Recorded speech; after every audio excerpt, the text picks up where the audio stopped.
Turn around 3 times.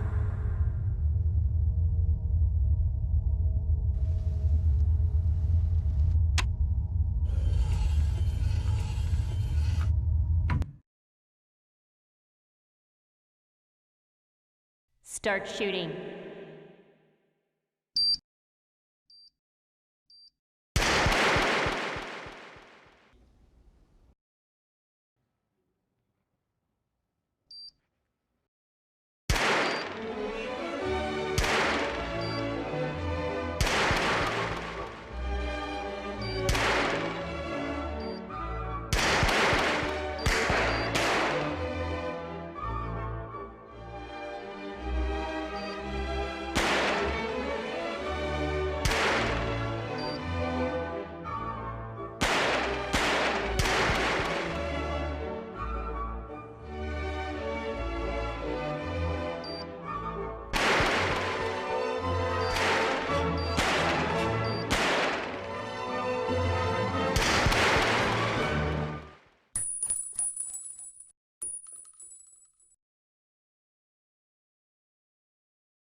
Well, welcome everybody joining us on the 6:30 p.m. IST deadline, because that's when I tell you guys to join us on the Facebook page of ESL India and the YouTube gaming channel of ESL India, because that's the time when we begin with the daily live stream of the ESL India Premiership 2017 summer season. Now the phase 3 is going on about now. This is the last leg, after which the promotion relegation will happen, post which we'll move off to Mumbai. That's where the grand 2-day event, the offline LAN event, will be happening, post which we will crown the summer season champions for... Okay, I forgot I was on camera and I can't hear you guys. Probably you can comment on the Facebook page and the YouTube gaming live chat, because that way I can respond to you guys. But since we were telling you the games, Clash Royale, Counter-Strike and Dota 2 are the games we'll be crowning champions in Bombay. That's going to happen next month. But for now, let's quickly look at the matchup happening today.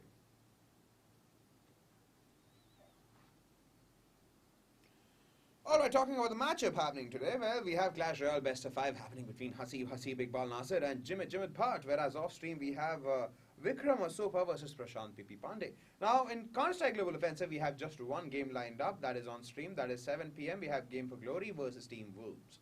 Now, in Dota 2, we have Team Buriza versus Entity Gaming happening at 8 p.m. Whereas off stream, we have Aggressive 5 versus Go Figure at 8 p.m. again. Now, these are the matches lined up for you guys. Now, that since we know what's happening, let's quickly move and look at the Masters League standings of Clash Royale. Alright, so moving on to the Masters League standings of Clash Royale. Looking at the table, I'm pretty sure it's pretty clear that Ruben Dicuna is right now reigning supreme. He's got 12 points out of the 4 matches he's played. He's got a 4-0 scoreline. That is basically he's got all 4 matches which he played as victories.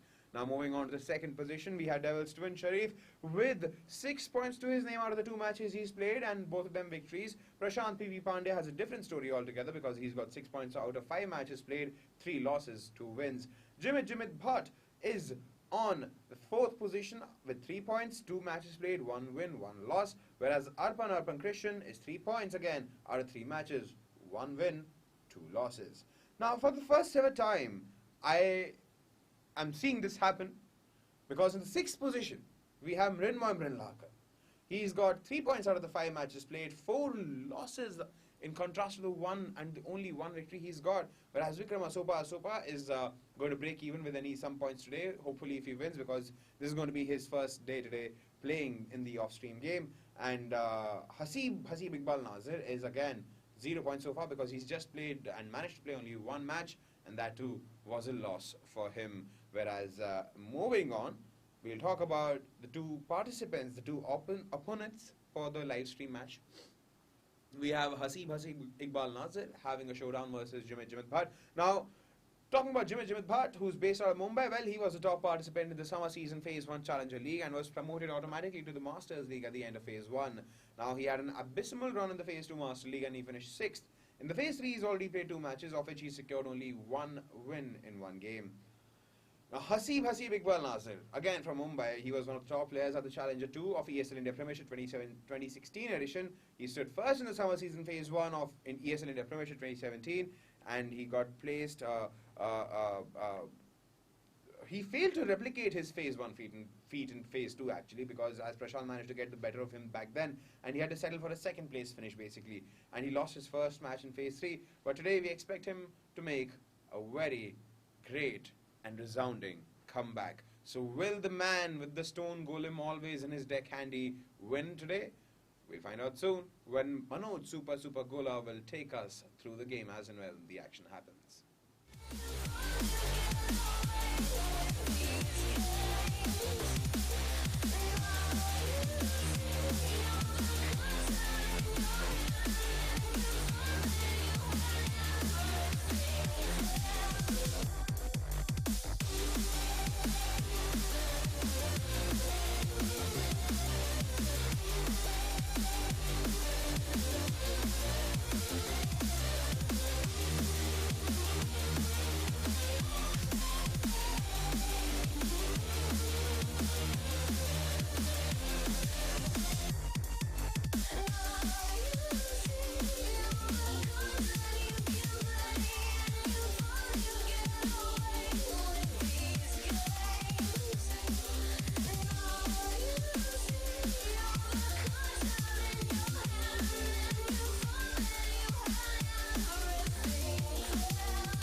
So, ladies and gentlemen, and welcome back to the ESL India Premiership's summer season Phase 3's daily stream of the Masters League Clash Royale game. I am Manoj Supergola, and with me is... Hey guys, Shara down into close command here again. So, as usual, we're going to start off with some Clash Royale, and today it's going to be Jimit versus Haseeb. So, do you think Haseeb is going to use his Golem deck again, Shaurya? You think he is not going to use his Golem deck. I mean, the graveyard is coming out already. Maybe he's learned some new tricks. He's playing a graveyard poison deck, and that poison is getting a lot of value. You know, getting off good damage. Yeah, it's going to kill the Elixir Collector, almost kill the Mega Minion, and a good start for Haseeb actually. And it seems Jimit might be the one playing either a 3 Musketeer deck. Yeah, it is a 3 Musketeer deck. I don't. If you see a miner and an elixir character, you can automatically assume it has 3 musketeers in it. Yeah, pretty much. I don't think Haseeb is running a lightning, honestly. So I don't think Jimit really needs to split it up. But the tornado is going to do a lot of it for sure. The ice spread though gets to go off and get some value in the night, and so will the musketeer get some damage off. But that's fine. Not too bad. And again, Jimit with a slight elixir lead, and the bowler getting some extra value. Oh, one more hit would have been really, but not quite the case. So the second elixir coming out from Jimit, absolutely being answered by nothing, because there is nothing that can answer it. You don't want to use a poison spell on it because that's practically a I waste of. think the poison might actually go off on it because it is enough of a threat to warrant a poison, to be fair. Because leaving that up is going to be a big deal. But Jimmy just doesn't really respond to that graveyard and takes a lot of damage. This is why he's trying to mount a big push, but I'm pretty sure the tornado should be coming out soon. That E was really, really, really well timed over there. And this is what, like, Haseeb gets all the flack for playing that golem deck, but he's a good player. I think he's got his basics down right. And he defended that push pretty well, actually. Now look at it. He's not at an exit disadvantage. What is Jimit doing? I think Jimit is lagged out. Yeah, That is sitting at seriously 10 bad. 30 seconds left. I don't think. Yeah, if he loses a Yeah. tower now because he's disconnected and looks like he is going to lose his tower, this is really bad for Jimmy. I don't think 20 seconds is enough time for him to come back and score. Nobody likes it when this happens, honestly, on both sides, even we casters. It just makes it slightly non-exciting to watch. He might get a 3-crown victory here. He will get a 3-crown victory here. Yeah, 3-0. But that was bad. A little disappointing, but yeah, that's game one, I guess. Looks like we'll have to give Jimit a little space so that he can reconnect back if he's disconnected. But we'll see. We'll wait. There was not really much to talk about that game, was there? Like, we saw the Three Musketeers come out. We got. I saw do them. want to point out that I'm just going to rewatch the game so I can sort of analyze a little better. But I do want to point out that Haseeb played the deck quite well. I mean, he is proving out to not be just a one-trick pony. At least he realized, that his Golem deck is no longer doing as well as it was. So You know what would really make my day though? Seeing Haseeb play a very cheap deck, like a 2 elixir or a 3 elixir average I mean, deck. Graveyard Poison isn't really a greedy deck, to be fair. It's a standard deck, but I wouldn't call it greedy. I know, I get that. I just really want to see him play a really fast cycle Okay. deck. Sure. I want to see like how he would play I with think a we very have fast seen. hawk cycle. Yeah, I think we have seen Haseeb play Hawk Cycle once. Not to too good effect, but we have seen. And watching the match, Haseeb actually is in the lead like throughout, even before we see Jimit sort of, I don't know. Like even with Jimit's Buck elixir the trend. character, Haseeb has always been in the lead. Like he Yeah, has in fact, such good positive he's traits. quite strongly in the lead, and the big push comes out from Jimit, and yeah, I think this is where sort of stops. Yeah. And even when that happens, Haseeb defends the push pretty well, and he is firmly in the lead. One tower down to 1500, the other tower full, and he has Jimit's stars down to 1700 and 800. So I mean, yeah. So just a quick word, ladies and gentlemen. Looks like we are unable to reach Jimit right now. Looks like he needs a few minutes for us to be able to contact him. But we will get back to the action as soon as we can. And looks like he is back. Oh man. Okay, so really he logged back in and says present sir even before I finish the sentence. That is efficient, I would say, at the least. He knew what's happening. He was trolling you, bro. So yeah, looks like the game will count. The score is right now Haseeb versus Jimit 1-0 in favor of Haseeb, and we are going to game 2. So while we're waiting for the players to be ready, I'd like to take a moment of your time to give a quick shout out. I think Shaurya, you know what's coming up. I mean, of course I do, but what's up with the non-standard introduction this time? I don't know. This first game just really threw me off, I think. But it's okay. I think talking about our best friends and the entire world will cheer me back up. Of course it will. This time? Huh? You want to take the lead this time? Sure. So our best friends in the world, thanks again for sponsoring us. We have Open by HP, Zawi by BenQ, and HyperX, of course. Brought to you by Nordwind Gaming, man. I've heard it so many times that even I have it down. Well, it's just fun to say, whenever I say that, I realize how amazing it is that people are actually giving us money to make people play video games. Yeah, that is true. I mean, that speaks volumes for the scene, and I really think it is growing. And it's. I hope it soon reaches the sort of. It reaches a stage where it deserves to be. Going into Yeah, game two now. we really can't wait for critical mass, can we? Absolutely, cannot wait for that. Going to game two now, though. hmm So again, looks like not many changes in their decks, huh? I mean, to be fair, it's not like we really had a game. So Yeah, we. yeah. Oh Oh, wait, it there is is different. a Okay, a mortar deck mortal. coming. Yeah, wow. Haseeb bringing out all the stops, man. Look at this. That is definitely not a deck that is played competitively. For sure.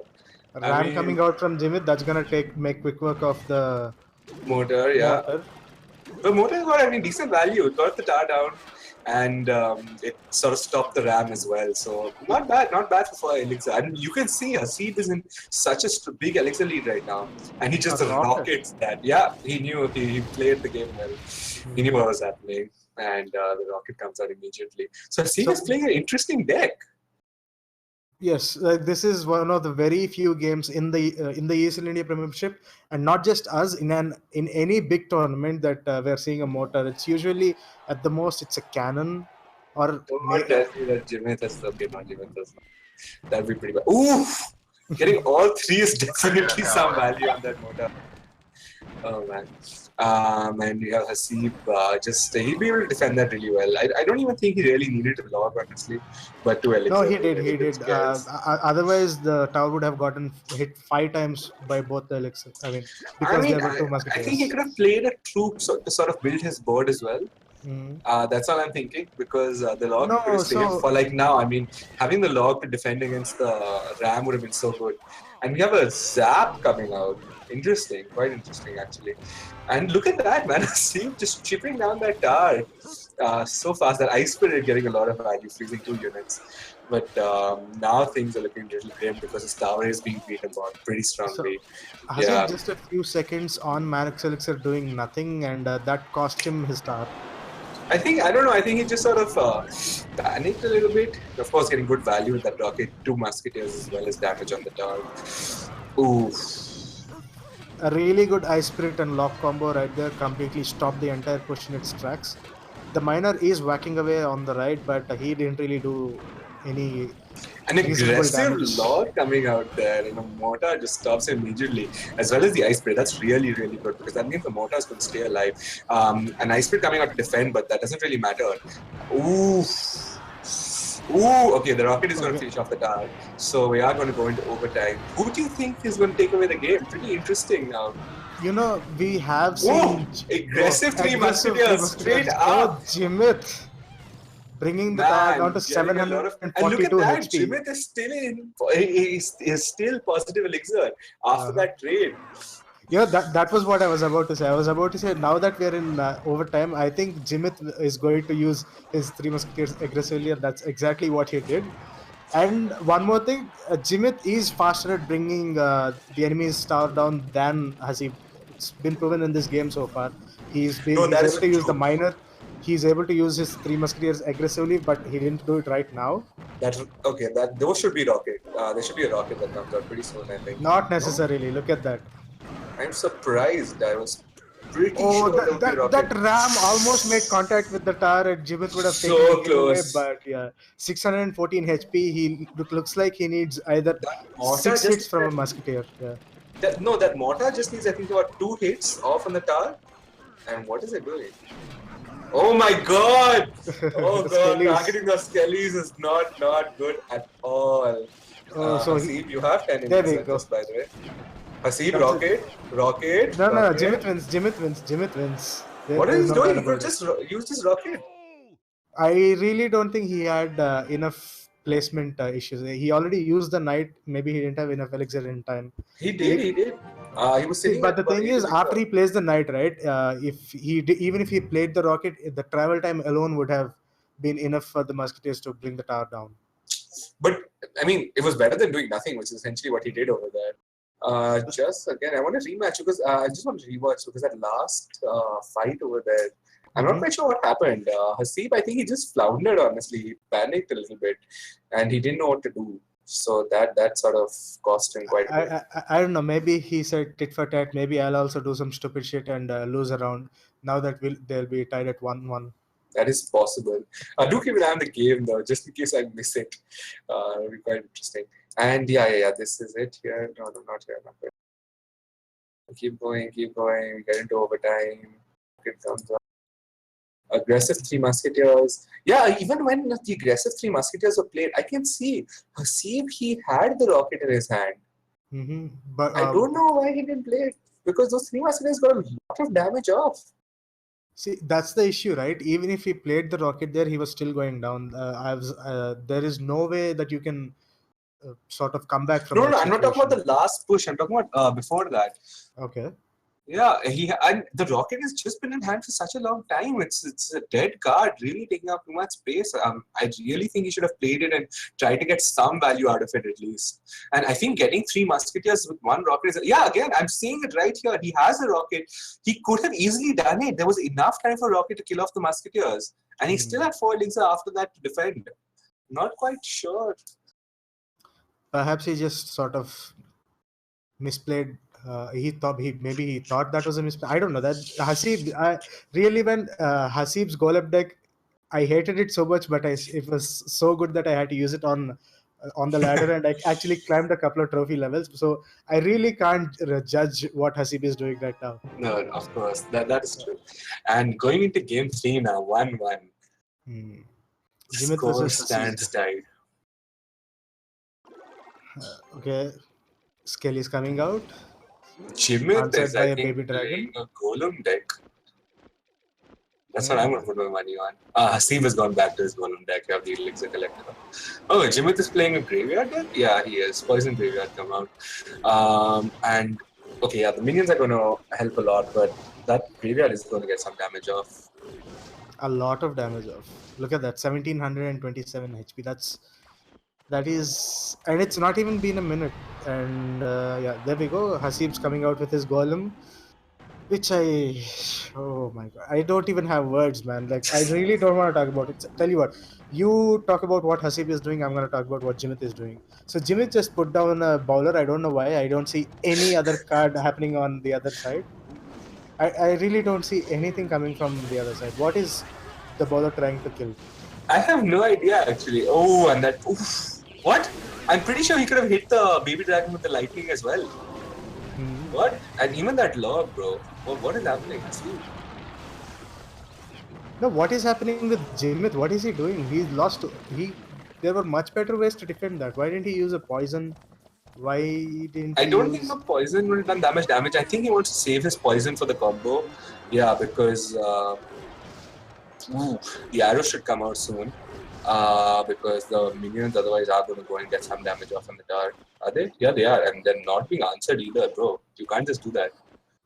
You took like a few hundred damage on your tower for nothing. So what do you think the last card is? A tornado? That's quite interesting. It could be a tornado. It could also, I think, be a zap easily, or a log. Well, if it's not a minion, that means Jimit is playing a deck with 4 spells and 4 minions. I think that's the first time we are seeing so many spells being used in a deck in the ESL India Premiership. I actually might have liked Haseeb using a lightning mode there instead of the baby dragon. Would have gotten a lot of value off. And no, I think he wants to save the lightning for when the golem actually makes its way over to the other side. He has his tower damage. He has other unit damage when he's on his own side, but when the golem actually goes to the other side, 2 golems on the board right now. Jimit, you're done for. Yeah, what do you do? How do you defend that? Honestly, man. No, his tower is definitely... One of the towers is definitely falling. Yeah, 138 HP, that barely 10 seconds left. Those baby golems are going to explode. 5 seconds left. Jimit is not coming back from this one. We are going to give the game to Haseeb. The score is going to be 2-1. Bro, 2 golems on the board, I don't even know what you do, honestly, with that. Not much. I like most of the time when I see 2 golems on the board, that means I'm playing the double XL draft challenge right now. Yeah, basically, honestly, man, that was quite something. So 2-1 in favor of Haseeb. Haseeb falling back into old habits. He's picked up the old cigarette, as the saying goes. But looks like that did get Jimit by surprise, though. Nobody was prepared for Haseeb to use his golem deck again, I guess, and I that's why mean, he was. honestly, that's just our fault because we should be prepared for him to use his golem deck. What is he going to do? Not use his golem deck? Really? But 2-1, Haseeb in the lead.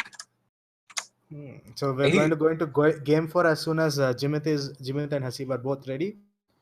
And looks like both players are taking a little time to sort of switch out their decks. Looks like Jimit is starting to feel the mind games coming on. Is he going to stick to the golem deck like he did before? Is he going to switch to a different deck? What is he going to do? Mind games. My favorite type of games. There we go. Looks like Haseeb is ready. We're waiting on Jimit. And that was fun. So I just won't have to. Yeah, okay, Haseeb.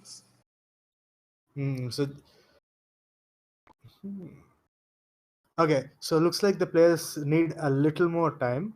Why don't we use that to discuss the upcoming patch? We've only talked about the Witch so far, so the Witch we did talk about the stacking as well, and the Skellies, and the Goblin Gang. So to be fair, we did discuss a lot of things. No, we only talked about the how the changes to the Witch are going to affect the usage of the Witch. We still haven't talked about how in which situation double stacking a poison or double stacking a heal would be really good. Where do you think double stacking a heal would be good, though? Okay, see, the thing is, you only need to double stack against an opponent's double stack, right? Because at the way it stands right now, heal already heals through like poison, for example, and most of the other things. So unless your opponent is double stacking his poison, that's when you need to double stack heal. And I think it sort of just becomes a rock, paper, scissors type situation then, because it just depends on whether you are running a mirror or your opponent is running a mirror. It's Clash Royale. When is it ever not rock, paper, scissors? Yeah, I know. And okay, Haseeb going back to his graveyard deck, interestingly. And Jimit running a much greedier deck, it seems, because Minion Horde and an Elixir Collector coming out. That aggro pulling just wasted so much time. Are we going to see a clone spell coming out? No. That tower did take a ton of damage, though. I don't know why Haseeb didn't use his... Why didn't he use the poison much earlier than that? Why was he waiting for so long? I don't know. Maybe he was expecting something to come down the right lane even earlier. Sort of what just happened, but may happen earlier. But I don't know. That might be a miscalculation. Just as that, that's not enough. I think he's sacrificing a bit of HP so that he can put down that second Elixir character right there. That's true. That Mega Minion, though, just going back and forth again and again, Oh, highly man, that Minor is just... Oh, that is really good. Okay. Haseeb now is going to be able to defend from the minor chip damage a lot more efficiently. And a 3 Musketeer without a heal coming out. So that poison damage is going to stick. Ooh, 1 Musketeer is gonna go down, but the second Musketeer is also gonna go down. And that Eve is really good. But Haseeb is definitely... But we gotta look on the left side. That tower is just going down. It's gonna melt, yeah. He has no elixir, no way to defend that. Yeah. And he's going to take some damage on his ground tower, King Tower as well, although that's not too big of a deal. Haseeb. So Jimit put down a second Elixir character again. Is he planning to go for the defense, or is he planning to go in for the kill and sort of 2-star or 3-star Haseeb? I don't know why Jimit started the log so far back over there. Actually, you know what? I don't understand why he put down the Elixir character like that. You're giving away a lot of Elixir so that Haseeb took advantage of that, didn't he? And he should have at least placed on the other side, because he placed it next to the tower that Haseeb is probably going to want to run his poison on anyway. Do not like that play at all by Jimit. Yeah. And he paid dearly for it. Look at that. Haseeb is actually now back in the game, in fact. He's gotten his star down to less than 700 HP. Wow. And I think he just needs to... He does have his poison because he didn't use it in this push. So that is not good. Okay, Tornado is going to buy... Yeah, the Tornado poison. Okay, that's going to save him quite a bit. Is it? No. No, not really. I've seen the tower's HP go down bit by bit, because see, those three musketeers were able to get too many shots off, man. There was no way to really guess what Haseeb could have done, because like you said, right, there is literally no immediate defense for the three musketeers. You have Yeah. poison, but that's just too slow. I'm not sure I quite like Haseeb's deck, you know. Mm-hmm. Well, So it doesn't matter what you like or not. We are finally going to go into game 5 again. I at least think he should have replaced the tornado with something else. I know the tornado is a lot of utility, but Mm-hmm. I don't think it did much. Even activating the king tower didn't. I mean, when your tower, Yeah, so when your crown tower just dies immediately. I think a fireball would have made much more sense than a tornado. What do Yeah, you think? actually, a fireball, even a zap. I don't know, not a zap, but definitely arrows even. True, Even arrows. a lightning, honestly, would demolish his deck. Getting 3 musketeers, getting even 2 of them along with some extra value is so strong. But who could have guessed that he's going to use the same deck that he did? Yeah, that's true, of course. So we are going to go into game 5. This is a very rare occasion, so let's savor every moment of it. That is true. Game 5, though, that has been happening even yesterday and day before. I think both the games did go to game 5. Well, that is good for us. That means the players are much more evenly matched now. That the new players have sort of caught up to the veterans, are now aware of their wily tricks and stuff. So I do remember that one guy. I think Fadil it was. He was straight up like he was going to lose badly. I'm sorry, bro. Like, it's not going to be the case, man. All the Haseeb haters right now are like, damn it, what's happening? Haseeb is actually doing decently with another deck. Haseeb's comeback Israel. Comeback Israel. And going into game 5, 2-2, players seem to be very evenly matched. I think this is just going to be a game of who's brought the right deck. So you think this matchup is going to be won in the draft itself? I do think this matchup is going to be won in the draft itself. And Haseeb going back to, I think, the deck he played.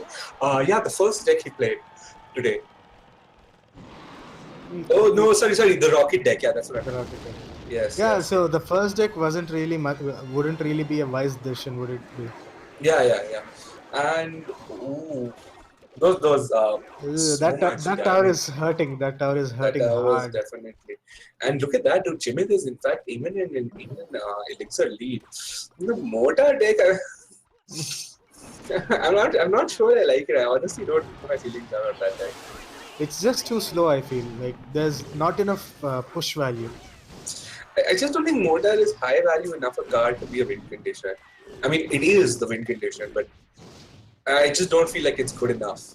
I mean, if it was a cannon, I would understand, right? It's not a win condition, yes, but it's an excellent distraction tool. It's an extra building to distract the golem, to distract the giant. But in this situation, a mortar isn't really working out for him. He really should. Honestly, why not run a crossbow deck at that point? True. Oh, that tower is going down. It's hurting. 430. It's gonna go down below 300 HP. Oh, 314. I mean, why give some random value to like? But yeah, he put the mortar outside trade, man. Oh, what is happening, Haseeb? That is a horrible misplay, man. What is wrong with you? How can you even do that at this level of play? Wow. You know, looking at this, Haseeb, maybe you should just go back to playing the Golem deck, man. Just ignore whatever I say. I'm still gonna keep bitching and complaining, but at the end of the day, you want to win, right? So I think you should go back to your Golem deck. Dude, that was horrible, honestly. Yeah, dude. That mortar not being in range is just going to be the kiss of death, I think.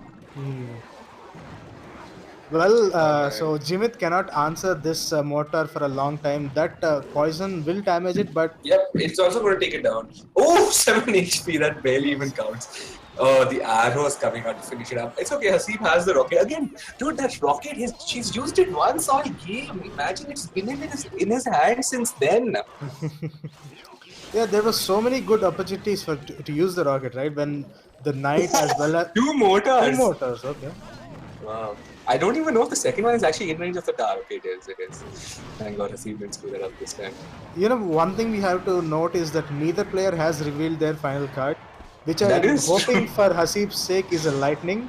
Okay, it's a rocket. It's gonna take No, the no, tower no. The down. rocket he's already done. But yeah, I don't think Haseeb would be running a lightning. Wait, no, actually, he might be running a lightning in this deck. A Oh, Pekka Pekka. coming up. Wow, that I definitely did not expect. I'm going to be straight up honest with you guys. A Pekka is not what I saw coming out. And missing the arrows on the archers is Yeah, actually good. there's no way that But tower is surviving this. it One hit actually from the might. Pekka. Oh, that was really Oh, good. Ice Spirit. Really, really good. Okay, I am Yeah, eating my words. I am yeah, eating my words right definitely. now. That ice spirit was really, and we still don't know Haseeb's last card, bro. How bad could it be? Why would you put it in your deck? I mean, that means think about it. Not only was that rocket eating up space, even that whatever card he hasn't shown us. Wow, wow, wow, Oh, he wow. completely whiffed the rocket. That might be the death sentence for him right That now. is the death sentence. Absolutely, I don't even know what he's going to do. That poison is like guaranteed damage on the tower, and he also has an arrows Jimit. So I don't think there's anything he can do to defend this. I mean, even if he doesn't let the troops get any damage, one more poison plus arrows should be enough. In fact, just another poison might just be enough. He really needs to get that tower down fast because he Well, knows that just Jimit can take it down. yeah, we have just under 2 minutes left, and Jimit still has enough time to build up a big beatdown push by dropping the Pekka way back. What But is Haseeb's last card? That's what I'm waiting for. Bro, how, like, what are you doing? That tower is dead. Do yeah, something. it really doesn't matter now. That tower is gone. That Okay, tower is graveyard coming that out. is game. Haseeb is going to be losing. Yep. Wow, dude. Wow. Ooh. Nah, it's going down, man. He Arrows has is poison. dead. He has Yep. arrows. It's Yeah. done. So And good congratulations to game. Jimit for pulling the wool over Haseeb's eyes. Honestly, I don't. What? Dude, missing a 6 elixir rocket is not something you can come back from, to be fair. See, not only did he miss it, he completely whiffed it. Like, it would have made sense if he tried to hit the tower, but come on, man, Yeah. what is happening? No, that's what he was trying to get value, and honestly, if he had hit like those 3 units that were coming out, he should just waited till they were like on the bridge. I don't know, man. We've seen Haseeb play. He does not make those kind of misplays. I'm hoping this was just a lag issue or something, but if not, man, Haseeb is in some real trouble. He might actually get relegated down if he keeps continuing like this. That is true. That is true. I mean, I don't know though. Haseeb and Fadil actually. Well, to be fair, Haseeb did not lose badly. He just lost. So See, the I'm thing not is, giving him that. he lost because of a misplay. That is one of the worst ways to lose. Actually, I mean, yeah, it wasn't like the worst player. It was not like he got steamrolled, but oh man, that rocket just like that was heartbreaking, honestly. Really unfortunate. Really very unfortunate. And I think with that, we're going to conclude Clash Royale for the day, guys. But do stay tuned, people. We have some CSGO action coming up and then some more Dota 2. So this has been fun casting for you. I am Manoj Super Golda, and with me. Hey guys, yeah, sure. Dominic Recluse, Kumar signing off. No, do not sign off yet. Why don't you put out your request for a new name right now? Yeah, guys, whether anybody watching has some good game ideas, please let me know. I'll start giving you like props in like every time I announce myself something. Okay, so yeah. With that said, we're going to hand you off to our host, Vagish Godslayer Ban. Take it away, Vagish. Yeah, thanks, guys.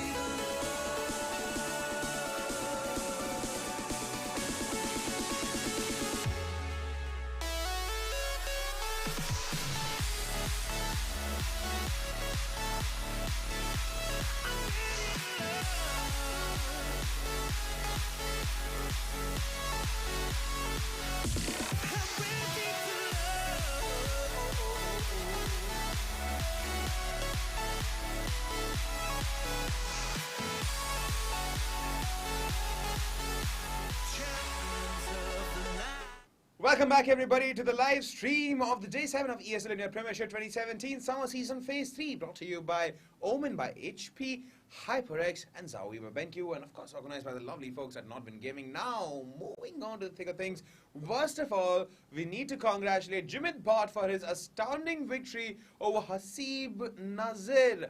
3-2 the final scoreline in favor of Jimit Bhatt, which apparently is great because Haseeb Iqbal Nazir used to be one of the dominating players back in the Phase 1 and Phase 2. It just so turns around that in Phase 3, both Mrin, our champion from last year, and Haseeb Nazir also are having a tough time. Well, we really hope that Haseeb can pull up his socks in the upcoming matches he's going to have. But for now, Jimit, our heartiest congratulations. Now, moving on, everybody joining us on the Facebook page of ESL India and the YouTube gaming channel of ESL India. I welcome you all. Tad bit late, but it's okay.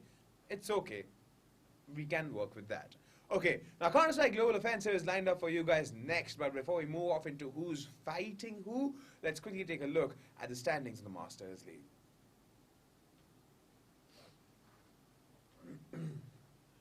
Talking about the Counter-Strike Global Offensive Masters League standings, Entity Gaming is right now on top with 9 points to their name, 3 matches played, all 3 of them victories. Risky Gaming, same story, second position, 9 points, 3 matches played, 3 of them victories.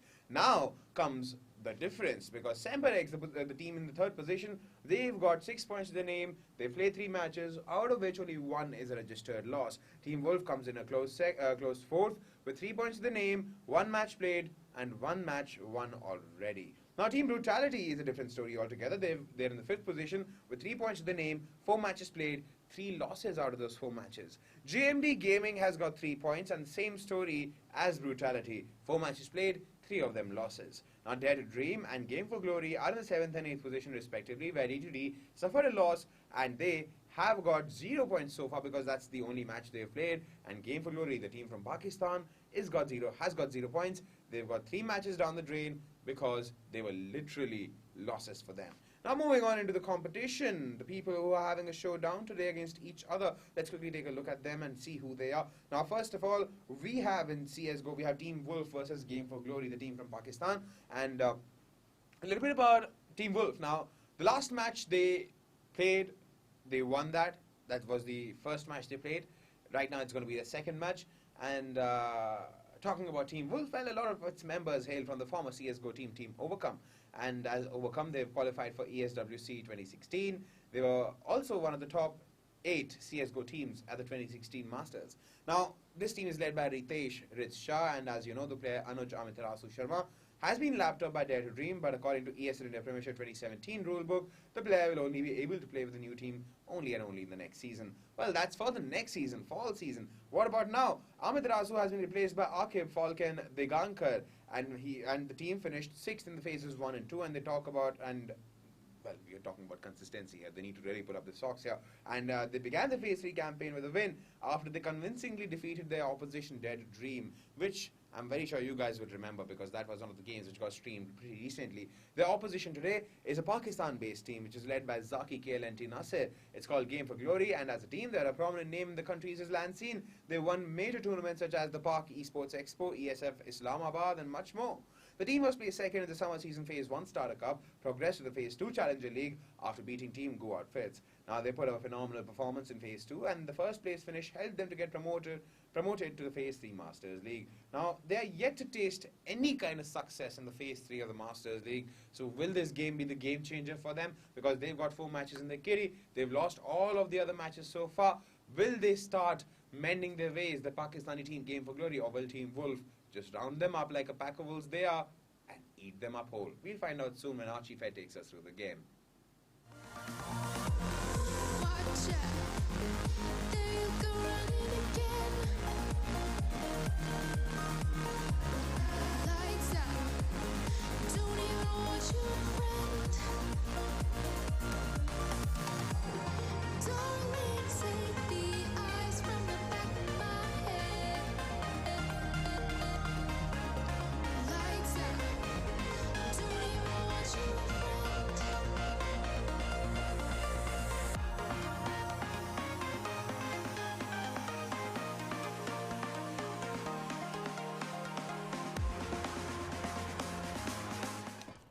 Alrighty, ladies and gentlemen, welcome back on this fine Sunday evening for some more amazing Counter-Strike action in the ESL Masters League.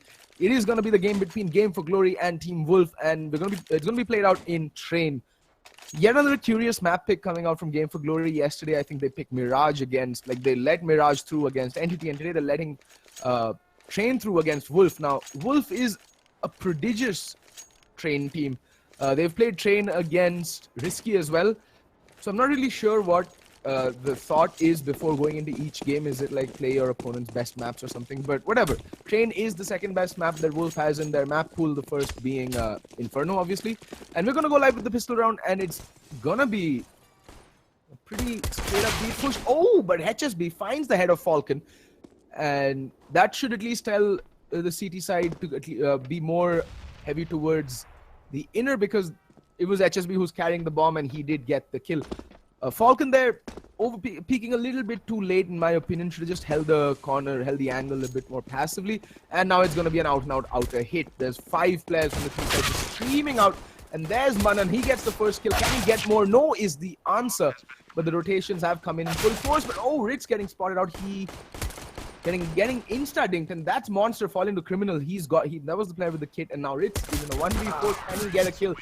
And no, Criminal to see out that round with a quick 2k and Criminal with a 3k and HSB with a 2k. So that's the full house of frags there, folks, for Game for Glory. And they find the pistol round quite convincingly at the end. It all came down to HSB and Criminal hitting some nasty shots in that round. And well, lo and behold, Game for Glory come away with the pistol round, and it was kind of crucial because it is Train and you want to put as many rounds on the board on the T side as possible early on, which means that picking up the pistol round is absolutely crucial. And now look at the buy coming in from Wolf. They're going to go for the full save, not even upgraded pistols. It's because they want to go with the full buy in their first gun round. But already a ton of damage being done to KLNT. He's down to 12 points of health, but there's HSB. He finds the opening frag yet again. HSB spraying away towards Manan, but not really able to connect with that spray down. Ritz is going to push up. Oh, HSB is going to spot his hip there. Going to flash himself out. Ritz fairly far back. Not really going to be troubled. In the meantime, Naughty opening things up with the kill onto Manan, and HSB finding Ritz. And okay, now it all comes down to DNM. He does dink down Naughty there, but does get shot in the back as well as he's making his way. Oh, Naughty's so very low. Maybe DNM does find that frag. Can he get more damage done is the question, but I don't think it's going to happen because Trans is there with the backstab and ends DNM. That's a fairly clean round yet again, just losing the one player, Naughty, and keeping 4 players alive. That means their economy can start building up. In fact, Naughty can just buy up an SMG. In fact, I think Criminal should drop him that ump and pick up a Mac 10 and just go farming with it. Just play Farmville for one round, guys. You're going up against, well, upgraded pistols and nades across the board. Still doesn't limit Wolves buy going into the next round. They're going to get $2,400, so everyone is going to have money to buy the utility, the rifles, the armor. Falcon might be a little short on the utility, but he can just give up on the head armor and go for a full buy. And that nade stack towards Nade does a ton of damage, but HSB does open things up with that kill.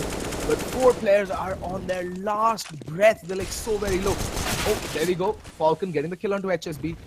Can they do more damage? Naughty, the only player with HP and the bomb carrier going down. That can spell doom and gloom because Ritz gets the kill on a Trans as well. Ritz just playing from on top of the Train, just doing a ton of damage. That nade stack early on just completely wrecked Game for Glory. And there's KLNT, the lone survivor, the final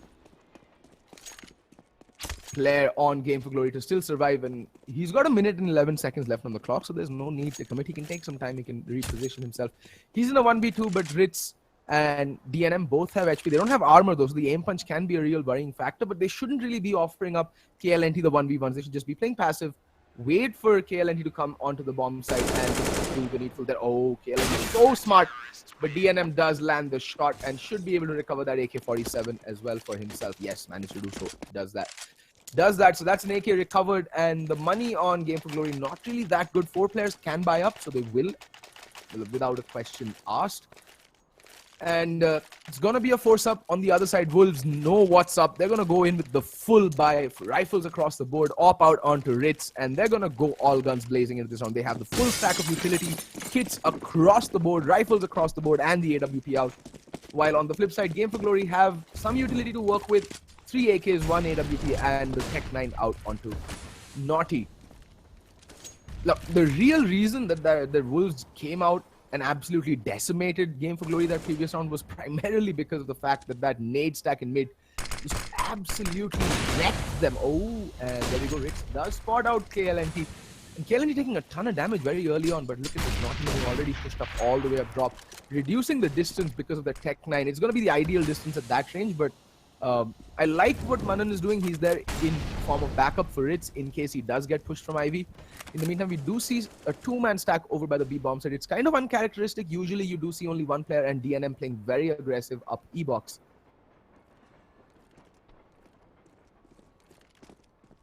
And DNM spots out HSB's rifle and missing that spray, but does finally land the kill. Needs to be careful from Pop Dog though. He's taken a ton of damage as well. Reload coming in. Those are highly unfortunate there what happened to DNM, and Criminals are getting completely flashbanged, but Trans is there for the backup, and now it's going to be the IV hit. Manan can just really swoop out and do a ton of damage, but now Killing is looking his way, but KLNT does go down, and now Ritz all alone. Spots out Naughty, tapping him down with the P250. It is really unraveling here for Game for Glory. They're literally walking in one by one. The only place that there was actually some trade potential was down Ivy, but that got shut down very fast by Manan, and the fact that Naughty peeked out Ivy and died at dead end. Now Trans is all alone again in a 1v4. The roles have been reversed. Earlier it was Monster in a 1v4 in the pistol round, and now it's Trans. And I don't really think he can, but he does manage to do some economic damage. Monster does go down, casually walking, but Manan spots out Trans. I don't think the bomb plant will be allowed to go down. No, it isn't. And down go Game for Glory, the entire team, not even a bomb plant being secured. So that means they're going to be money wrecked going into this next round, while Wolves can just farm up that money with probably an SMG. Okay, no, they're still going to be playing conservative. And yes, HSB's inventory, folks, is just something to ogle at. He has gloves, he has a lore, a Karambit lore factory new, he has an M4A1 Howl, M4A4 Howl, a Dragon lore. This man's inventory is as stacked can be. Anyway, in the meantime, we're going to be seeing some movement towards the inner bomb side. I mean, they just have Glocks, one upgraded pistol in the form of a P250 out onto Trans. So they're going to go and maybe try for that fast play out onto the inner bomb site and go for the run. There's Monster, gets one. Can he get more? No, he can't, but Falcon's there for the assist. Monster and Falcon just cleaning house. They've got the bomb down. Trans is trapped in no man's land, just all alone what to do. Falcon spots him out, but Monster gets the kill. And now, Naughty with the Glock. What can he do? Well, it is a water pistol. He has the water elemental skin. Very apt because it's literally like shooting little squirts of water from a Pichkari at armored opponents. That's the amount of damage you're looking at. Anyway, folks, now Game for Glory will be able to buy into this next round. They won't have an op-out. They will have AK-47s across the board and some semblance of utility. So they can try for something, some form of execute or a fake towards either inner or the outer bomb site. Doesn't really, I don't know, man. Game for Glory, not really playing for trades. They're playing a very loose style of Counter-Strike. That nade, though, is going to sail in and take a little bit of damage there, Ritz. But still, pretty passive hold from the T's yet. Very passive defaults. They're not really making much noise or showing signs of moving into any bomb set. But Manan, look at this. He's getting tempted, and needs to be careful. Criminals just around the corner, and he's lining up a smoke. He can line up two players, but what a whiff from Manan there. He could have had the easiest kills of his life, but Manan just kind of got stuck in two minds there.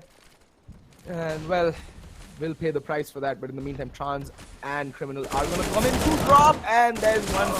DNM finds one, but then does go down. Trades coming in across the board. It's a 3v3. Trans is so very low. Bomb will get planted, though. Ritz still at old bomb site. Bomb planted for Ivy, and they're going to take good post-plant positions right now, and they'll come down to Falcon. Falcon has a good angle. I don't think they know he's in Ivy, but HSB is marking this position. He's playing from Olaf, and I think Falcon hears that player going all the way up to mid and flanking from Ivy. That's a very good move. If the T's can hold off the post plant and allow the rotation to come in, yeah, there we see KLNT just already in with the flank, gets one, and they clean up shop. HSB peeking out from E-box and completely wrecking house, also managing to recover the fallen op from Ritz.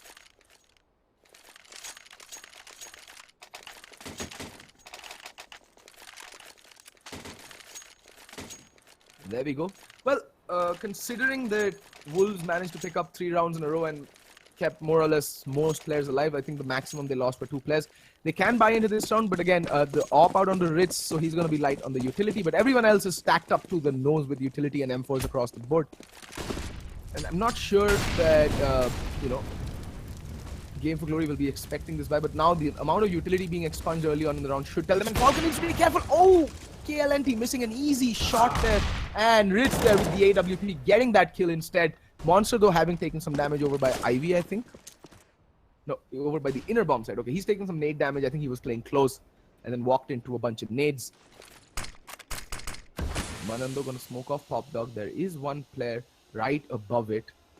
The T is pretty spread out. You have Trans trying to make something happen towards inner. There's just one player and Falcon watching upper like a hawk with the M4. So if Trans peaks, he is in for a world of hurt. Manan gonna push up T mid. He's getting a ton of information now. Knows that the smoke has faded. That's game awareness. That he knows that the smoke has faded and that his Pop Dog is open. So he needs to be careful. And Falcon still hasn't moved an inch. And there we go. Just as I say it. One casual peek towards Ram just so that he can relay off that message to Monster to be on his toes. But if you're playing such an aggressive angle, you're always on your toes. And there we go. The smoke goes down, and Monster with a nice counter Molotov to hold off the push. There's just 30 seconds left on the clock, so they have to commit. And look at that. Manan yet again on the flank. Ritz picking up Trans, Monster getting both naughty and criminal. I was focused on the flank, but it didn't even matter. Monster's off angle there, just completely wrecking ship. In Game for Glory, find themselves again, immediately reset. And I personally think they should, well, KLNT not even going to have money to buy into the next round, so they might just go in for the force buy. And yeah, they are forcing up down to their last dollars. Trans with the only player left with some money after this round. Everyone else is as broke as a developing economy. And there we go. Smokes go raining in, the smokes go out, and Ritz has taken a different position with the AWP. He's watching upper now. Can catch a few players off guard. So far, he's been playing out a bomb site with the AWP. I don't think there's any reason for them to expect that this op will be towards inner, but they're going to drop down Pop Dog and come out streaming out towards the inner bomb site. Maybe try and get a fast bomb plant. Oh! What is this? Criminal coming charging through the smoke and Trans getting the trade onto DNM, and the bomb will go down. No, it doesn't. Monster with the critical frag, and in the meantime, Falcon is out of sandwich. Gets one. Last remaining player left is Trans. What can he do? He's going up Pop Dog, but there is already Ritz lying in wait for Trans. He's just watching Pop Dog. He's marking it. In the meantime, Ritz does make noise to draw the attention towards him. He's going to go for the range battle with the P250. And oh! Unfortunately, unable to land the kill, taps away and finally cleans the shop. I mean, Ritz should just be hitting that shot the first time and not really, needing to resort to his secondary. But, well, things happen. And 5 rounds on the board for Team Wolf, and yet another eco coming out from Game for Glory. I mean, they should eco. Trans will have enough. They're going to get $2,400. So Trans will have enough to drop an op over onto KLNT, and everyone else will be able to buy up at least AK-47's armor and a couple of nades. So they can go into the next round with a semi-buy in terms of utility. And look at this Monster already pushing up. He's going to hear everything. He's heard everything. He's going to just spray down. And he gets one, gets two. Monster continuing his spray down, but unable to land the kill. In the meantime, there's Falcon on the backup. Sprays down two, and sprays down one, and, gets the final kill with the USP. Well, DNM is there towards Cloud, or, back halls, upper halls, whatever you call it. Heaven over inner, just in support. And the money on Wolf is looking absolutely disgusting right now. There's 7,000 on Manan, 6,000 on Monster, 6,800, 46 on Falcon, 8,300 on Ritz, and DNM sitting on 3,800. He's the poorest. So rest assured, Wolves can go in to another buy immediately, right after, even if they do lose it. And like I said, Trans drops the op over on KLNT, and they're going to have a buy going in this round. And, well, Ritz is again taking the AWP towards upper, but there's already someone knocking it. Trans gets tagged down to 7 points of health, and that nade is going to go sailing in. Oh, misses it somehow. Somehow Trans escaping by the skin of his teeth. And there we go, Ritz. What a dynamic op. Repositioning immediately. getting the kill that, finishing the job that he started early round. But Naughty in the meantime does find DNM. Two players have made their way out towards Olaf, and HSB is already pushing in. Falcon needs to be careful and does get taken down. But there's Manan with the assist, immediately being traded. This is a good CT side setup. Even though players are falling, Falcon did a ton of damage. I think HSB was at 1 HP after that altercation.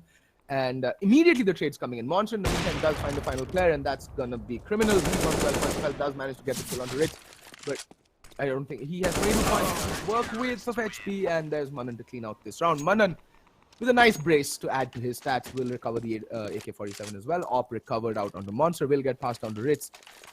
And right now the money situation on Wolf is just getting out of hand. Game for Glory really need to consolidate their T side on most maps. They've been kind of lackluster on their T side on most maps, and they're paying for it in the long run because of it.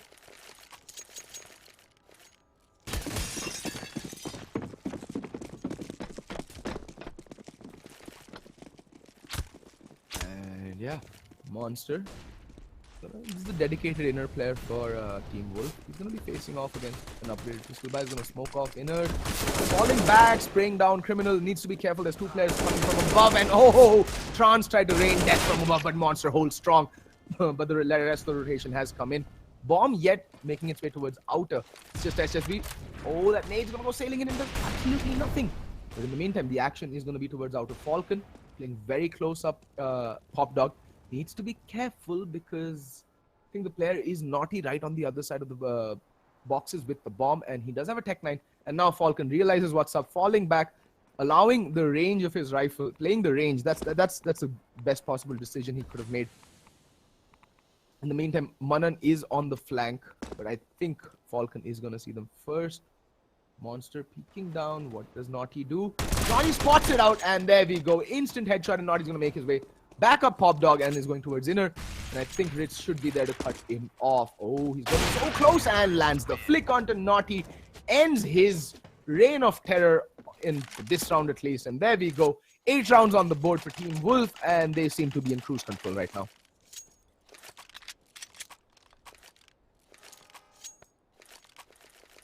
Well, Wolves kind of having the time of their life on the CT side. Not really being challenged that often by Game for Glory, and like I said, the trade game hasn't been on point today for Game for Glory. They're just peeking out one by one and dying, falling, and trying to take the aim duels at this level is not the wisest of options. We already see, KLNT was posted up in that simple spot, but there we go. Ritz does clean it out, and a flurry of kills happening towards inner. Straight up 1v1 trades. It's a 3v3. Ritz again finding HSB now. Making it a 2v3, and Monster knows what's up. He knows that there's two players making a ton of noise at upper, and for all intents and purposes, they are going to go down. They're making their way through restaurants. No, they're still waiting at Pop Dog, but I don't think they'll be expecting Monster to be this far up now that the smoke is fading. Oh, he's going to re-smoke it. Very smart coming out play from Monster, but in the meantime, Ritz is already on the flank. Will they be expecting it? Ritz again, poised, primely poised to get the kills, but look at that. Naughty with some divine clairvoyance there, expecting that flank to be coming in. Takes aim and fires, and Ritz goes down.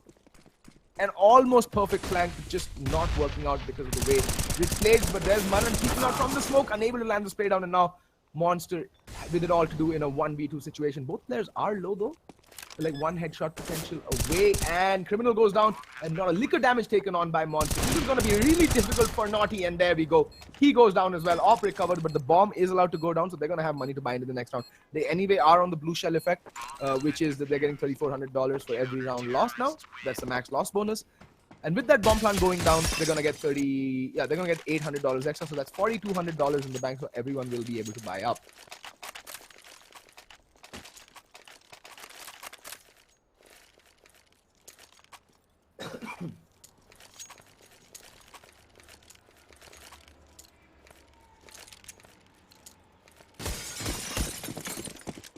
Alrighty then. 5 AKs on Game for Glory, and well, doesn't really make much point, talking about the CT buy because they've had money for days now.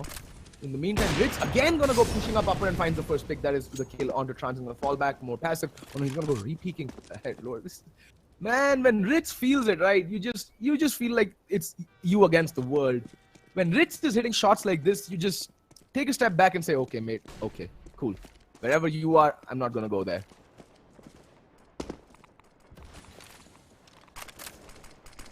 In the meantime, it's a 4-1 split. Ritz, the only player holding inner with the AWP. He's in a fairly aggressive position though, and the rotations are a bit off. But in the meantime, look at that. The players are making their way in towards inner. Monster finds the first kill towards team mid.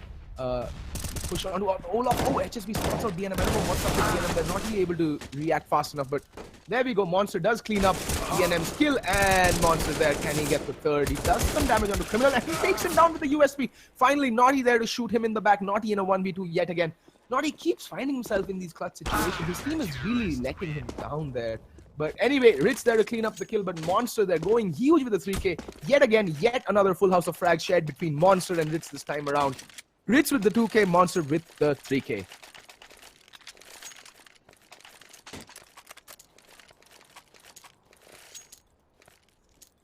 Alrighty, 10 rounds to 3, and this is looking very reminiscent of yesterday's game that Game for Glory played against MP. I think Game for Glory still have that little bit of growing to do. They know their executes, they know their maps, they know they've got their aim down, they definitely have their inventories down for professional play, but it's just that little bit of elevated team play coming out that's lacking. Manan posted up right now, very, very advanced. By Pop Dog, but it looks like for all intents and purposes might just be a hit towards the inner bomb. So no, they're going to go back out. In the meantime, DNM does find Naughty. Yeah, it is going to be an inner hit. Monster's posted up already. That nade's going to go sailing in and do, let's tickle up HSB a little bit. And there's already a player in above Pop Dog. Just making a lot of noise. He makes his way back out. Falcon does find one kill in heaven. Monster cleans up the rest. And well, oh, Falcon getting caught off guard. Trans peeking out at just the perfect moment. Gets the kill. That might just allow the bomb to go down, but why is the bomber rushing all the way around to get this kill? Focus on getting the bomb down. They had side control. This is a mistake of epic proportions, but somehow the bomb does go down, and now Trans yet again in a 1v4 situation. Oh, spots out Ritz. And Ritz likewise, but Ritz does go down trying to chuck a nade. Not the best thing to do in that situation, and now Trans, can he get the defuse? It's not planted for him, unfortunately. The bomb will get diffused, and Trans will try and save the AWP. Gets the kill onto DNM as well, and manages to save the AWP. But in the meantime, HSB has dropped out, so the match is going to be paused.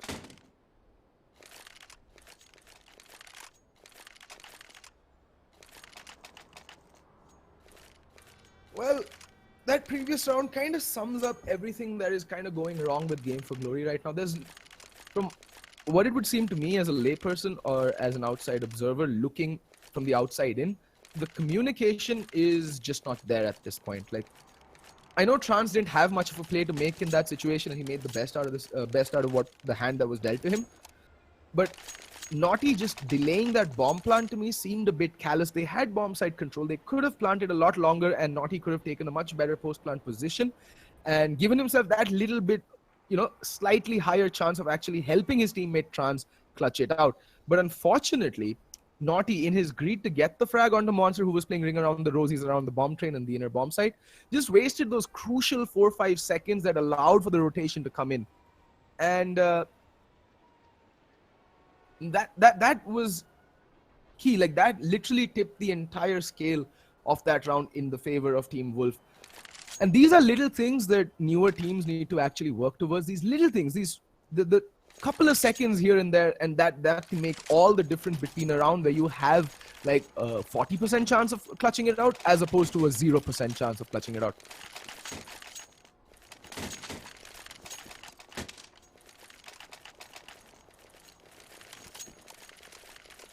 So yeah, finally HSB joining the server. The bomb plant, again, since they're on max loss bonus, they can keep buying into these rounds. Plus they echoed the previous round, so they have a decent amount of money and utility going into the final round of the half. Look at KLNT making his way out towards Olaf. Flames of hell burning in front of him, but he's going to make his way as the flames extinguish themselves, and he's taken a very good position. I don't think DNM... Oh, DNM... The timing just not favoring KLNT, but he can actually do a lot of damage. I think he's still gone undetected in the meantime. Ritz and Monster just going ham. Monster pushing up, gets the kill on a criminal and falling back. Again, no trades coming in. What is even going on? They're just allowed to just walk in and kill people. That's not done. In the meantime, KLNT does pick up the kill onto DNM. Ritz, in the meantime, is going to go peeking upwards of train. Spots out KLNT. KLNT just reacting in the nick of time there. That flashbang though is gonna completely, fully blind Ritz, but oh, Clint, you cannot miss those at this level, son.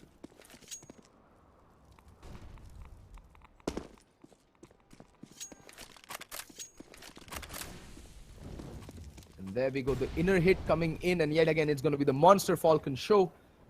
And what can Monster do?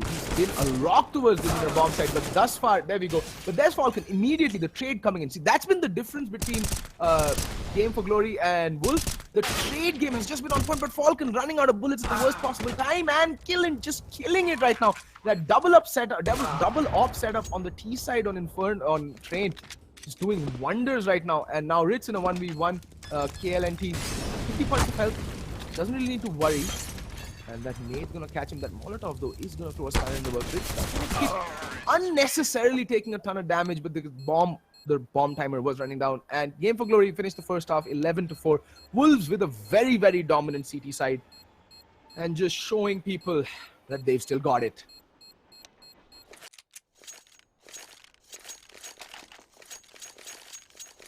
Alright, Game for Glory. If you want glory, you need to pick up this pistol round. This is gonna be the stepping stone towards mounting your comeback. Will they be able to do it? Will they crumble under the pressure? Well, you have to wait and find out. What are the buys coming in? Well, not even the kit and the smoke, 4 sets of armor on the CT side. On the T side, Falcon going with the single smoke, 2 flashbangs, everyone else with armor. And a pretty unconventional pistol setup, actually, towards 2 players towards inner. Playing the distance, not playing close. I like this. They're going to let the range on the USP do most of the work this time around. And it's just going to be DNM going to be facing. Naughty. Instant scalping there. Thank you very much for presenting your head. Let me just cut it off and hand it back to you on a silver platter, DNM. And look at that. The Ivy play. Clint. KLNT getting insta-dinked down, and HSB now having to face off a triple man. Okay, Rush, as I said. HSB single-handedly cutting it down, and Monster finds himself in a 1v4 situation. Trans on top of Ticket Booth there. Gonna clean things out, but HSB, the hero of that round. Trans and HSB picking up a quick brace apiece, and they managed to clutch out the pistol round, putting 5 on the board for Game for Glory.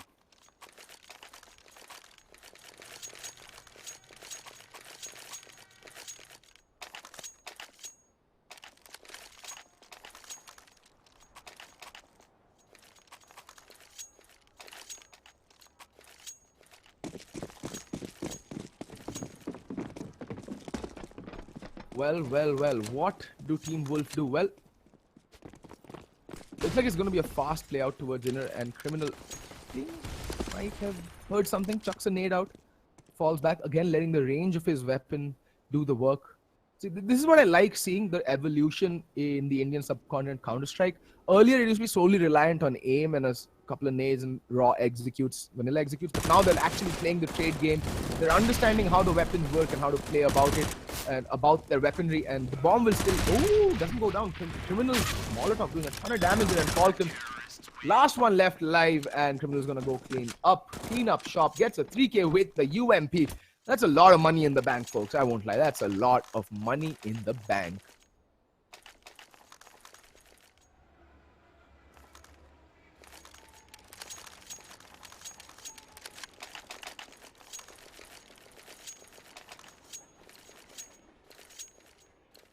Well,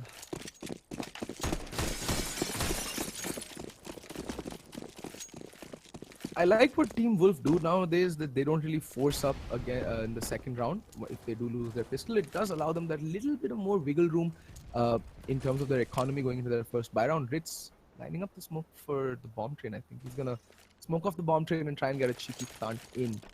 And 2 smokes being lined up. One was for connector, standard A execute, but I think, and yeah, they've got the read in very well of how Game for Glory play. The reason is they play so very passive that the smokes actually are a hindrance. Now the NFC wants to plant.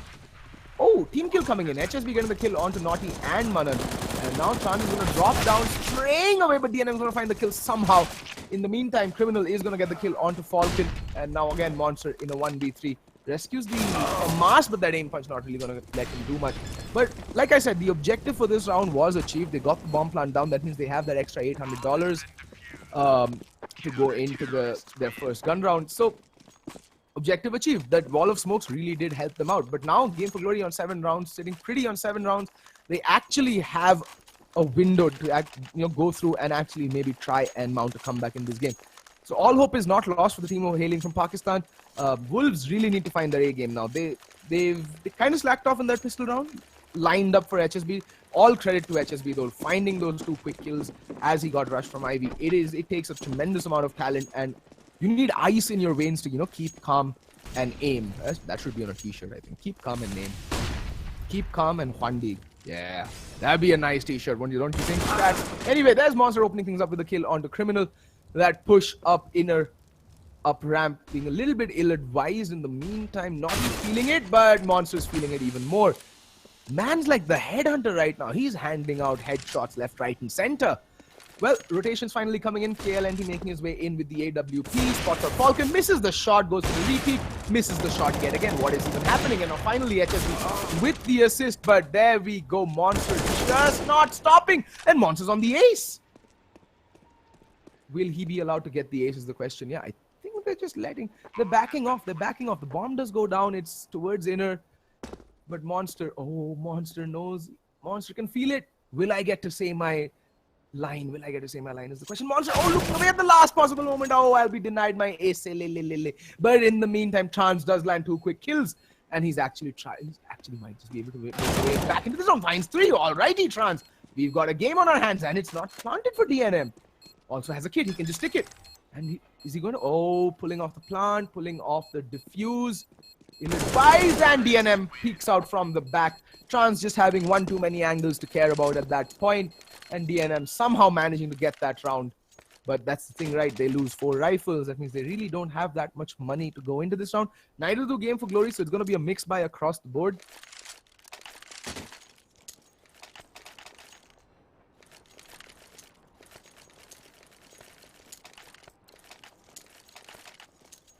Okay then. HSB with the deagle and the armor. We all know this man's capability with the hand cannons. So never underestimate HSB when he has a deagle out. This man's aim has been on point, but Trix does spot out HSB bunny hopping like Bugs Bunny on ecstasy. Hits, presenting himself, spraying away, does do some damage, brings him down to half health. Both HSB and KLNT are on half health right now. Everyone else does have a lot of HP to work with.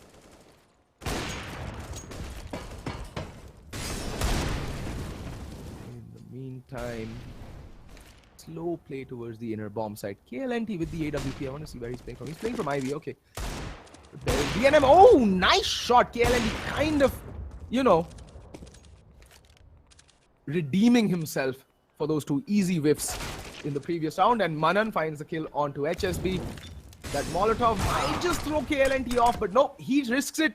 Survives it as well on 9 points of health. So man advantage back in the favor of Game for Glory. There's going to be a hit towards the inner bomb site, and Criminal is ready for it. Do they have a smoke? Yes. One smoke out, but they're going to double peek it and get the drop on. Now it'll all come down to Naughty. Will he go for the peek? Falcon caught looking the wrong way. Spray transfer. Bomb plant does go down though, but Naughty with the heroic 2-man spray down. And Trans coming in from Connector to see out the round with the kill on to Monster. Beautiful round.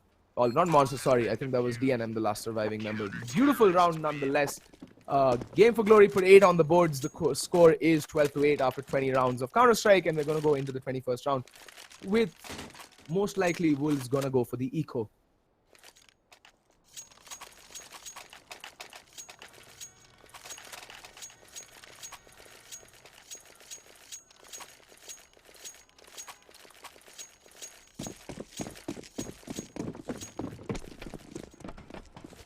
Alrighty then.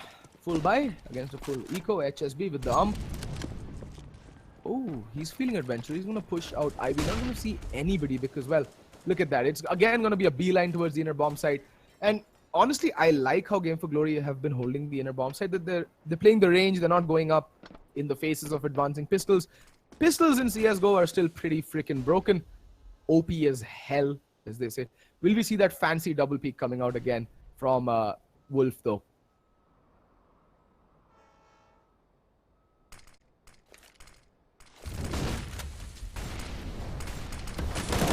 There we go. Criminals stays down one. Naughty burning Falcon alive, and Criminal gets the second kill. But there's DNM. Does land the kill, but the rotations have come in, and the bomb is dropped at possibly one of the worst positions imaginable. DNM recovers an M4. Ritz does get the kill onto HSB and recovering the UMP. What can DNM do? DNM and Ritz, the experienced lot against the newcomers from Pakistan, and there we go.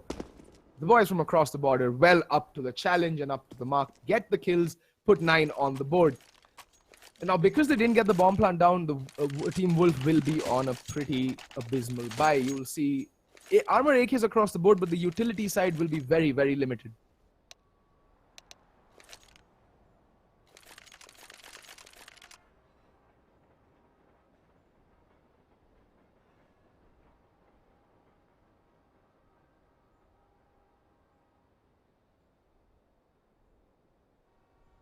Alrighty, game has been paused. I think it is a pause for Iftar. Yep, it is a pause for Iftar.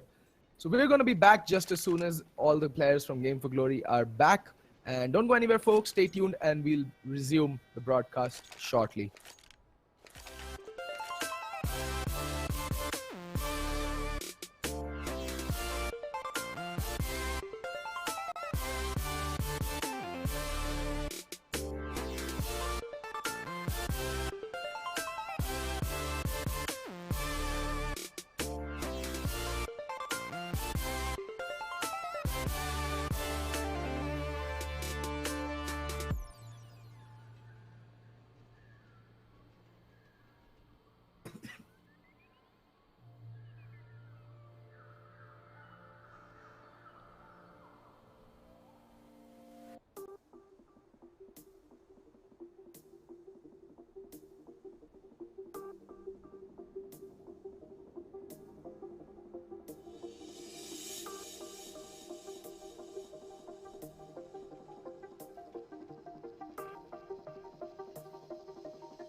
Yeah.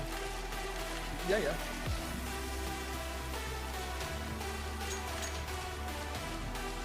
All right, ladies and gentlemen, we are back with the game between Team Wolf and Game for Glory, and it looks like Game for Glory are on the precipice of mounting a comeback. We're going to go live with the 22nd round. Scores are 12-9. Buy round coming out from both sides. It looks like Ritz has gone with a Galil instead of an AK-47 to buy up that extra utility. And look at this. KLNT just going to push up. Ivy gonna get, well, not flashed really. And he's going to find Ritz in the butt. What in the butt is the question. And DNM having pushed out Sandwich already. I don't think they'll be expecting this aggression out from DNM this early. Can do a lot of damage if he hits his shots. KLND making a lot of noise, knows exactly where he's playing from, but KLND, oh, DNM missing that flick. That's gonna be costly in the larger scheme of things. In the meantime, look at that inner play, inner hit coming in. DNM just running, well, distraction there. It's down to a 4v4, but Falcon has taken a lot of damage in the meantime. Bomb goes down, post plants coming in, good post plants coming in for the first time. And, well, DNM has made his way back to safety as well. Ton of damage and does go down on the bomb site. There we go. Monster picks up 1 kill.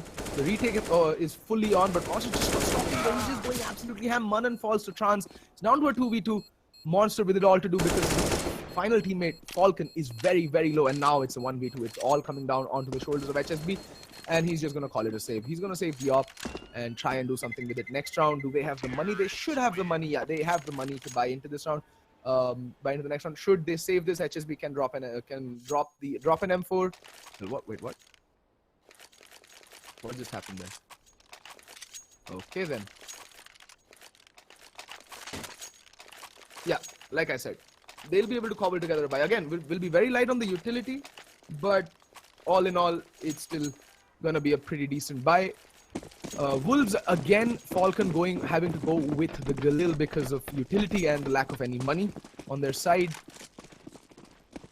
KLN just going to reposition himself back connector this time with the AWP, the big green gun, as Blair calls it, rather affectionately.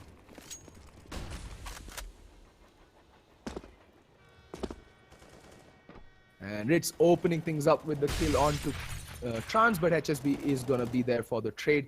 HSB though, Clint now just completely ham, but there we go. Falcon opening things up in the bombs and gets 1 kill. Naughty's there with the trade though. It's gonna be a 2v3. Trade's just not acting in the favor, but Monster completely blind gets the spray down, and now HSB can just quickly flank in because, well, the bomb is still out by, well, outer, and they think they've sold the inner play. Oh, HSB spots out DNM. DNM not really quick on the draw, quick enough in the draw, as they say. But Monster's there with the assist. Monster just going absolutely ham this game. He's been the rock on Team Wolf's side, top fragging. He's already dropped a 30 bomb, ladies and gentlemen. Monster has just entered beast mode. And there's DNM cleaning out the round with the kill onto KLND, recovering the AWP as well. Most likely going to be passed on to Ritz, one of the more potent offers in the game. In the subcontinent, obviously. You go into SEA, it's a completely different scene. The moment you enter SEA, you have the likes of, or the rest of Asia, you have the likes of Splash K, you have the likes of Kaze, you have the likes of Excurate to deal with, and these are some really, really good offers there. Well, also Captain Mo. Captain Mo from Tyloo is a beast with a big green gun. So we're still a long way away from challenging, realistically mounting any sort of a challenge to the rest of SEA, but well, the first stop will be beating Risky, and this next round is going to be kind of a throw round. They don't really have the armament, but HSB somehow does manage to find the kill onto Manan. HSB doing God's own work, but there we go. The entire Ivy push being completely unraveled, and now it's all down to Trans with the P2000 bomb. Not really interested. They don't really care about the bomb because Rit's going to peek out with the P250 and end Trans as he stood at E-box.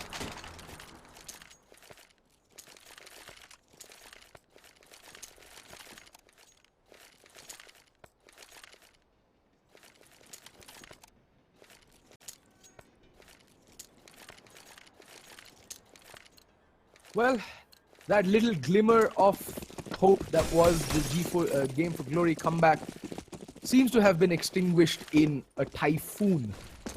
And it's going to be the Wolf show all the way. Yet again, some aggression up inner. And we're back to the more passive defaults over by the outer bomb side. And just trying to spray through the edge of the smoke, but does not get the kill. In the meantime, DNM gets the kill on the KLNT. Trans does fall to Falcon. It's down to a 2v3. It's not undoable because there we go. Criminal peeks out and gets the kill on the Falcon, bringing it down to a 2v2. Bomb yet to be planted, and I like this. They're repositioning themselves. They're going back through CT. Naughty going to be pushing up connector. And I like what Criminal's doing. He got the kill, fell back, repositioned. Just keep the T's on their toes, basically. Just keep the T's on their toes. But Ritz there, oh my god, getting a long-range P250 kill. Pistols in CSGO, I tell you. I don't know. I can't find an analogy for how random they are. And Ritz gonna peek out with the AWP and ends the final with the fantastic shot onto Naughty. And it's gonna be ending 16-9 in the favor of Team Wolf. They win this match out in Game for Glory, yet to win a single game in the Masters division. They played oh so well to, trudge their weary way up to the top division of the subcontinent Counter-Strike. But they kind of seem to be struggling here at the top against the top tier teams. And that's expected of a new team. They can only learn and grow from here, and I hope them and I wish them the best of luck for their future, because they are a team with tremendous promise, and they just need to work on simple things: trade games, the numbers game, the trade game, just playing the buddy system a little bit more efficiently on their T side. And I'm pretty sure they have the aim and the skill in their repertoire to pull off some very, very promising upsets, in my opinion. Anyway, folks, that's been all from my side for today. See you all again tomorrow, same time, same place, for more amazing Counter-Strike action. Till then, good night and have a great Sunday evening. This has been Feck, signing off. Bye, guys.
Well, everybody. It just so seems that the Team Wolves have hunted with the pack. It just so seems like that, because that's the final scoreline. 16-9 in favor of Team Wolves, as you guys would have witnessed. Everybody who just joined in just about now on the Facebook page of ESL India and the YouTube gaming channel of ESL India, I don't like you guys. I tell you guys repeatedly to join us at 6:30 PM IST, because you're missing out on the best of 5 Clash Royale, and you're missing out on the Counter-Strike Global Offensive. Well, if you've already joined us beforehand from the time we started the live streaming, good job. GGWP. But let me remind you what's happening. This is the Day 7 live stream of the ESL India Premiership 2017 Summer Season Phase 3, brought to you by Omen by HP, HyperX, and Zowie by BenQ. And what's happening right about now is the 5v5 MOBA called Dota 2. Now, what's going to happen in Dota 2? I'll let you guys know about that. But first, let's quickly take a look at the Masters League standings. Alright, talking about the Masters League standings of Dota 2, well, it just shouldn't be coming in as a doubt when I say that Entity Gaming is leading the Wolf pack. Well, 15 points to the name, 5 matches played, all 5 of them victories. Whereas number 2 position is by Buriza, 6 points, 2 games played, both of them victories. And the Council from Bangladesh finally makes it into the 3rd position, 6 points out of the 4 matches, 2 wins, 2 losses. Now, aggressive 5, Pasolo and Cars gang is 3 points down the line out of the 2 matches they played because they've only managed to win one of those 2 matches. Now, Go Figure Red is having slightly troublesome waters there to tread in because they've got 3 points to their name at the 5th position and they've got 3 matches down out of which only 1 was a victory. Now comes the lower rung, 3C4DA, White Unicorn and Guline Gaming, which take 6, 7, 8 position respectively. All 3 of them have 0 points, whereas 3C4DA and White Unicorn in the 6th and 7th position have the same stats there. They have 1-1 match down the line, which both of them have been lost in this case. Now, Guline Gaming, 0 points out of the 4 matches which they have played, and all 4 of them losses. Now, today's match is going to be damn interesting because it's between Entity Gaming and Team Buriza. This is a deciding match as to finding out whether Team Buriza is able to withstand the pressure and the onslaught by Entity Gaming. Now, a little bit about the teams there, which are having a showdown against each other. Well, talking about Team Buriza first, well, they're led by Helm Anand. They're a Hyderabad-based team. They've put up many strong performances in the Dota 2 Challenger League, and they were placed second in the recent summer season Phase 1 Challenger League. When they entered the Phase 2 Master League after beating teams XRG and Kuroko no Ryoto, there was a new sliver of hope, and their run in the Phase 2 Masters League was not so fortunate as the team was placed 6th. And now in the Phase 3, the team has enjoyed victory in its first set of matches, but however, we are still wondering whether Entity Gaming will be that roadblock they wish they never faced, which they had to eventually, sooner or later. Because Entity Gaming has got a brilliant roster. They've got international players amongst them. They've got an international coach guiding them. They're a Mumbai-based team, one of the most consistent Dota 2 teams in the Indian subcontinent. And the best thing is, they dominated the Phase 1 and the Phase 2 as well. They've already played 5 matches and won all of them. I don't know whether there'll be any one team which will be able to break the morale and the team structure of Entity Gaming in game. The only close game we had was when 3C4DA was facing off against Entity Gaming. Will this be the deciding match when Team Buriza defeats Entity Gaming or not? We'll find out soon when Vivek Venkatraman takes us through the game. One thing playing on our minds. Time stops and we don't make a sound. You crave the love I gave, and we'll do it again. A cold night getting warmer now. The ground shakes as our love gets loud.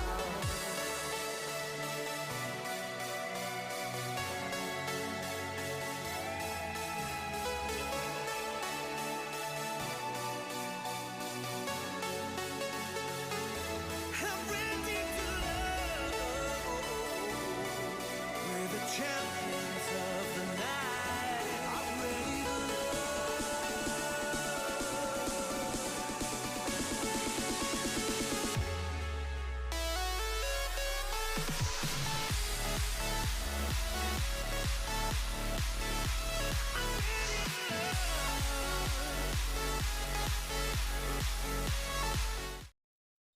Welcome back, ladies and gentlemen. Another match for the Entity Gaming, that is Entity Sports, formerly known as, versus Team Buriza. I'm CloudX, with me Vivek, we're from Entity Gaming, and you're watching the ESL India Premiership Summer Phase 3 Masters League. The draft already underway, Vivek. Are we seeing anything new coming out here? Entity did have a rough game yesterday versus 3C4DA, where they picked sort of unconventional heroes. It was a mid Timbersaw, which is not something you see Swifty play too much. And a Bing was also forced a little bit out of his comfort zone, but it looks like they're back to the basics here. They picked up the Jakiro as well as the Darkseer, one of the heroes Bing did have a lot of success on, as especially at the Neso Galaxy qualifiers for the SEA region. And yeah, looks like Entity is not messing around. They're here to win. Entity going to be going with the Darkseer and the Jakiro as their opening duo. So Jakiro is something that's really been getting a lot of late. Great with the pushing potential, and also a bit of synergy between the Ice Path and the Vacuum from that Darkseer. Always the potential for those massive wombo combo setups that unfortunately we don't get to see too much of nowadays. I'm really liking the puck ban coming out from Team Buriza. It's a hero that's very flexible, and just like Bristleback was the hot pick in the offlane. EJ have pretty much single-handedly made Puck the hot pick in the offlane. And you can see this unwind at Epicenter as well. So many teams just ban out Puck or let him slide through and regret it for the rest of the game. But I mean, Puck couldn't have gone offlane here. I'm pretty certain this would have been an offlane Darks here. And running a mid Puck, or rather picking up a mid Puck too early on is sort of suicidal. At the same time, I think Buriza has, at least their first two picks really shouldn't be worried about a Puck pickup. Tree and Protector, great with the living armor versus Puck, who has no damage over time. Bristleback also just turns around, shows the Puck his butt, and he's okay as well. But that said, Entity does have the Ion Shell and, of course, the Liquid Fire / Dual Breath, and now, of course, the Flame Guard as well to blow through that living armor, which means that that first pick, Tree and Protector, might just have been a wasteful pickup. Yeah. Team Buriza, they have picked up the train, which has given Entity enough time to deal with it. The question is what's going to be the 4 if this is a train that goes to the 5. They would really like someone with a little bit of lockdown versus the Ember Spirit. Yeah, they definitely need some sort of lockdown. Yeah, there it is. The Disruptor comes straight out. I'm wondering if they want to pick up the Queen of Pain this game. For Entity? No, for Buriza. Okay. You have burst damage, you have a way to deal with the Ember at mid, and you're also going to have that bit of mobility, which works quite well versus heroes like the Jakiro, who really rely on that ice part to actually connect and follow up with the spells. But at the same time, Ember Spirit in the mid to late game phase does quite well versus the Quap, so it's a matchup that goes both ways. Of course, the laning is entirely in Philippines' favor. Yeah. What do you want to fall back on if you're Buriza, knowing that your training is almost entirely wasted here?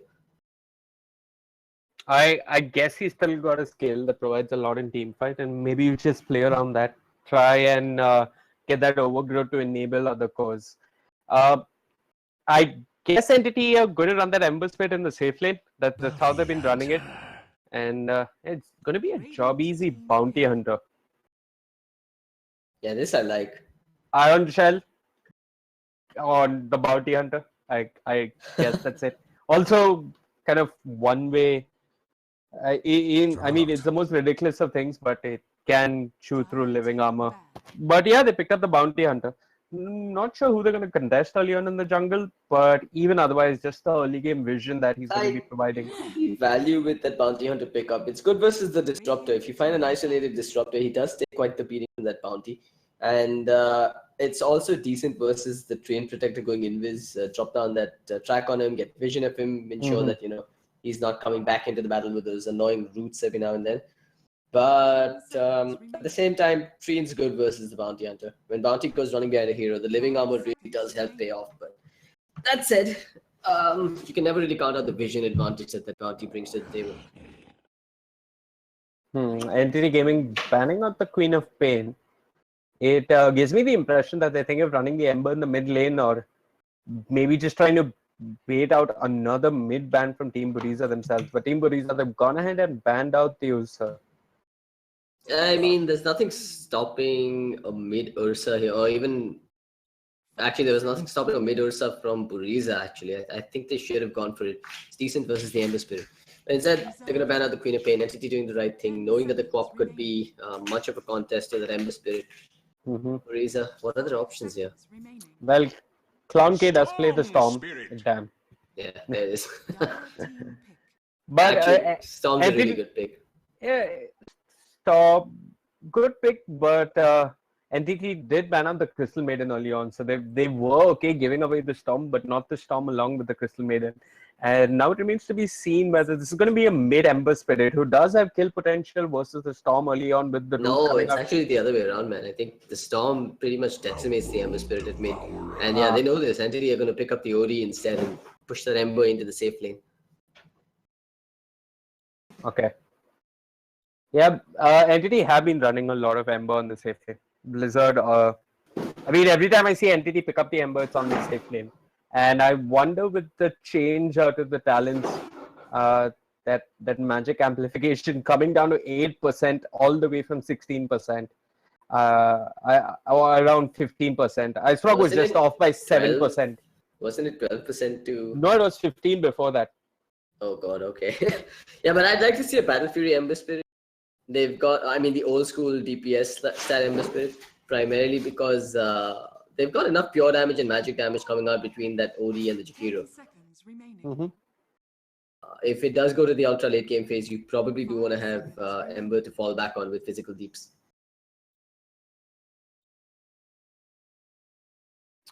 Okay. Once again, this is Buriza switching things up amongst players and heroes here. We've got Dinu Bish back in the side, and he's going to be playing the off lane. Dinu was earlier playing the safe lane for them. Easy or 420 is going to be playing support. Easy was once upon a time the one position player. Helm GA is going to the one position. He was once upon a time the three position player. And Clown K is always playing Storm. That much is consistent with this lineup. I mean, I don't think it's fair to say Cloud K is always. Oh man, I believe I've seen him play something else. Just can't remember what. Name it. I challenge you. 10 battle pass levels to anybody who can name a game where. I mean, you know, you're really being silly by saying that. It's so easy for someone to just go back and. But yeah, Vivek, I hope they hold you to it. Yeah. Alrighty then, folks. Let's start off with the introductions here on the side. We've got Team Buriza, a name that's supremely hard to pronounce. Just a bunch of numbers put together. We'll be playing that Train Protector. Easy is going to be handling the Disruptor. Helm GA on that Juggernaut. Dinu on the Bristleback, and as Vivek pointed out, Clown K on the Storm Spirit. Okay, on the other side for NTT Gaming, we've got K-Dot playing the Bounty Hunter, Jakiro in the hands of BDZ, Superboy or Bing playing the Darks here. That leaves us with Swifty on the OD and Blizzard on the Ember Spirit. I mean, I could be wrong. I do remember Clown K playing a bit of Lina and OD as well. But the thing is, I mean, almost all the Buriza games that I cast, I almost always predict them mid lane hero, and I don't feel good about it anymore because it's something they do like to resort to often. But they're doing quite well. They're third place, am I right? On the table? Let me check. Buriza, they're on the second spot. Ah, they're on the second spot. 2 matches, 2 victories. But yeah, I mean, it's pretty much the start of the league, right? Just 2 games. Yeah. On the second spot. That could change in the blink of an eye. Just a couple of days and that table turns on its head again. Blue Line Gaming, I was expecting more from them. They seemed like a team which had depth to the playstyle and the decision making and the hero pool as well. I remember seeing one of the games where they did a last pick Broodmother.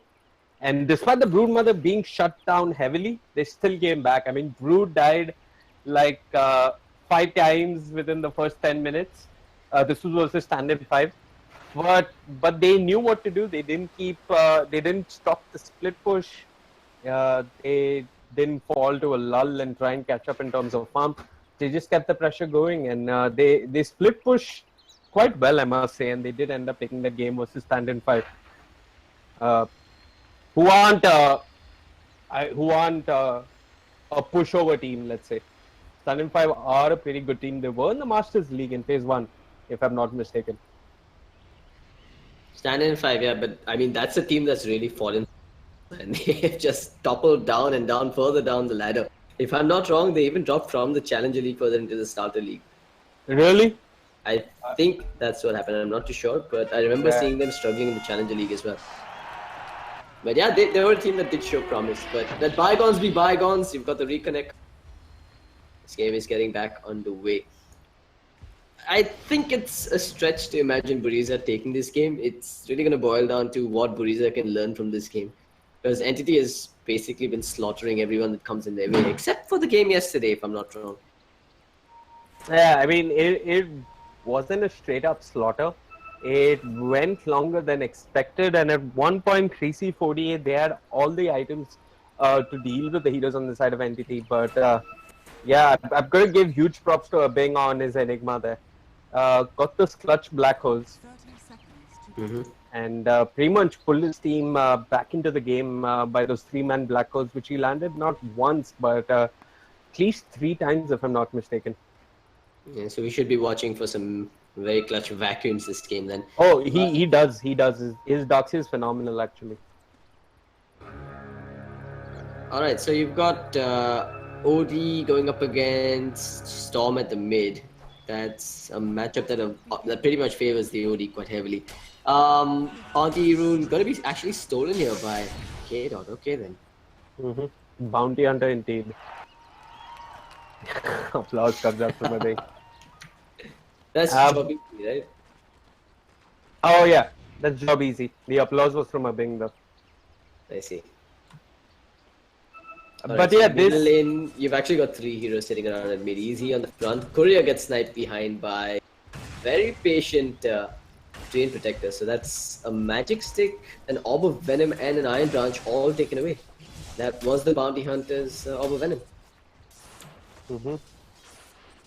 Yeah, this is one of the most surprising things I've seen any team do versus Entity. Get a better opening than them in the early game. I mean, you play against a bounty hunter, you think it's all about keeping your courier safe.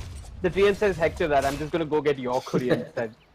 So nice stuff coming out from Team Buriza. And maybe this might be the start that Clown K needed on his Storm Spirit.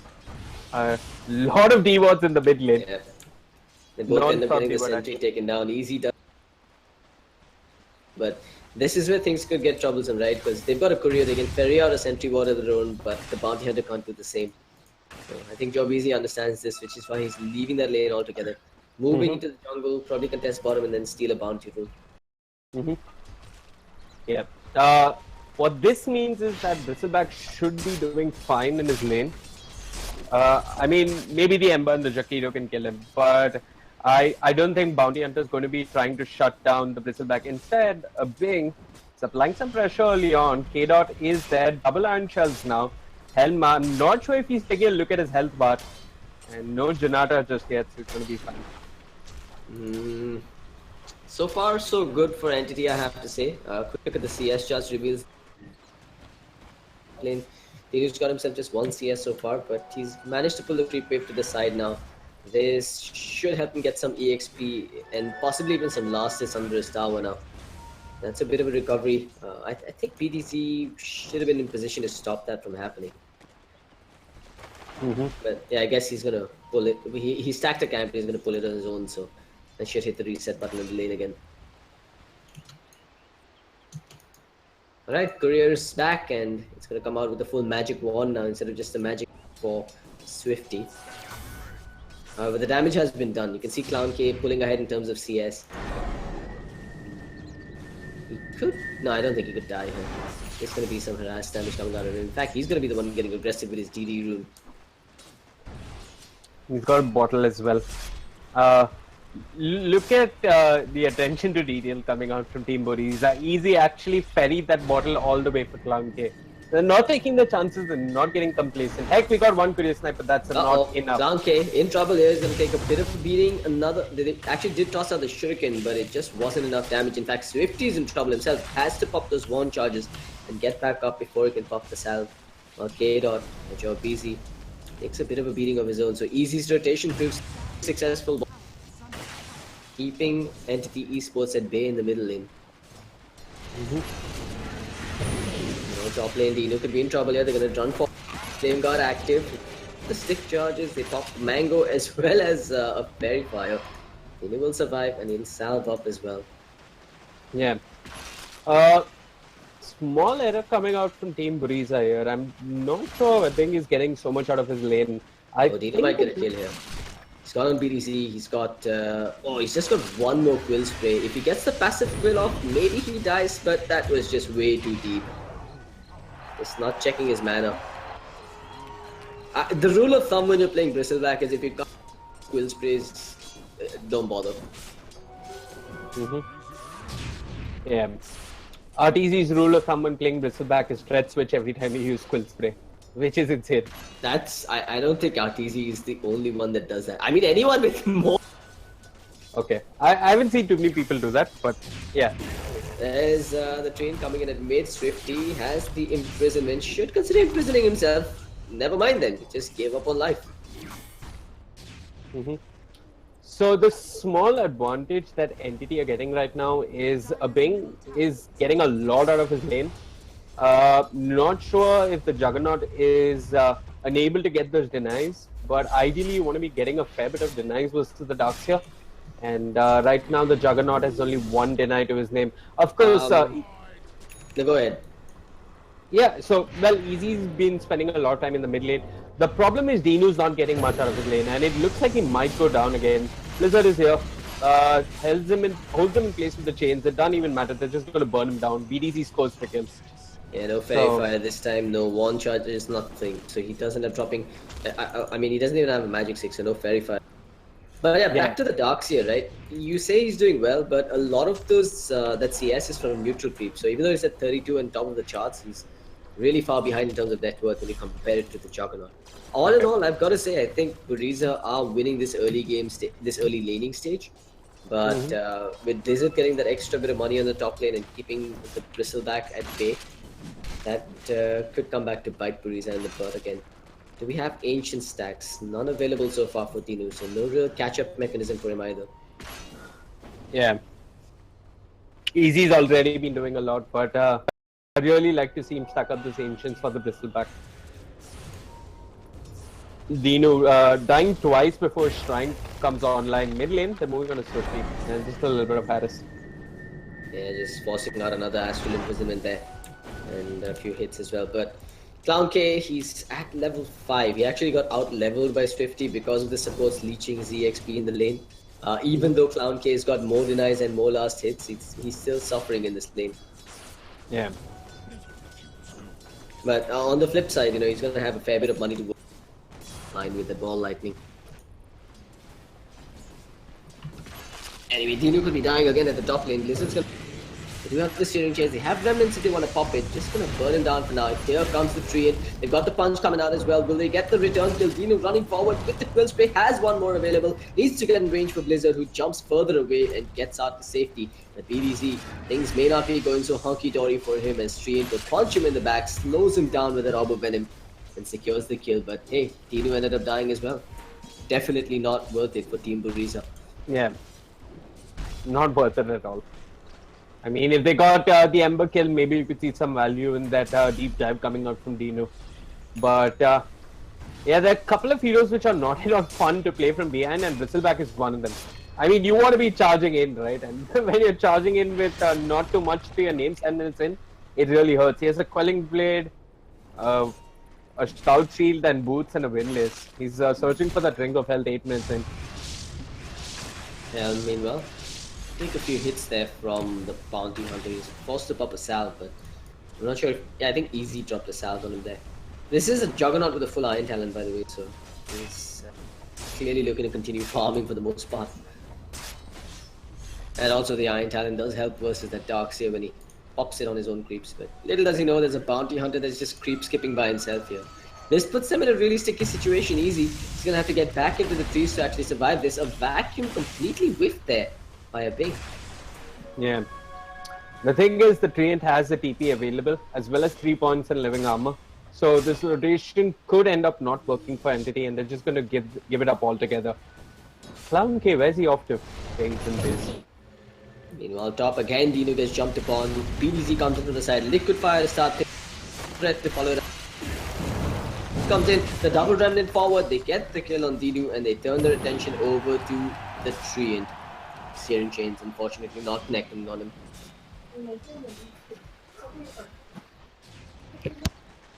Alright, Swifty at the middle lane. He's picked up an Invis Rune, so let's see plays being made here. However, that said, he's only got the Astral maxed out, not doing too much damage at the moment. Probably just wants to stay alive and farm a bit more. He is building towards the Hand of Midas, but it's a long way off. Just the Gloves of Ace coming out 9 minutes in. Top lane, Treant. He's moving on to BDZ. Dinu's there again. Could end up falling once more. It looks like it's Treant's turn to die. And Dinu's all by himself. Blizzard does have one remnant to work with. Chains coming off cooldown. A couple of one charges as well. But they're not going to overcome it. I'm quite surprised that Dinu's chosen not to get a stick himself. You Oh, want yeah. that magic stick with the amount of pressure that they're applying on it. Anyway, for now. I think even an early cloak would be decent to stay in lane a bit. I guess he goes into that's it true. next. I think he's just trying to rush the Vanguard here. Also might have been worth the Treant's time to go stack instead, but they get the kill on the bottom lane. Disrupt is the one to go down, and then they get a return, committing the Omni Slash on the Bounty Hunter. Bing is probably not going to die here. There's no Electric Vortex available, but they have the root to start things off. Superboy's moving forward, but Clownk actually jumped back with the Ball Lightning.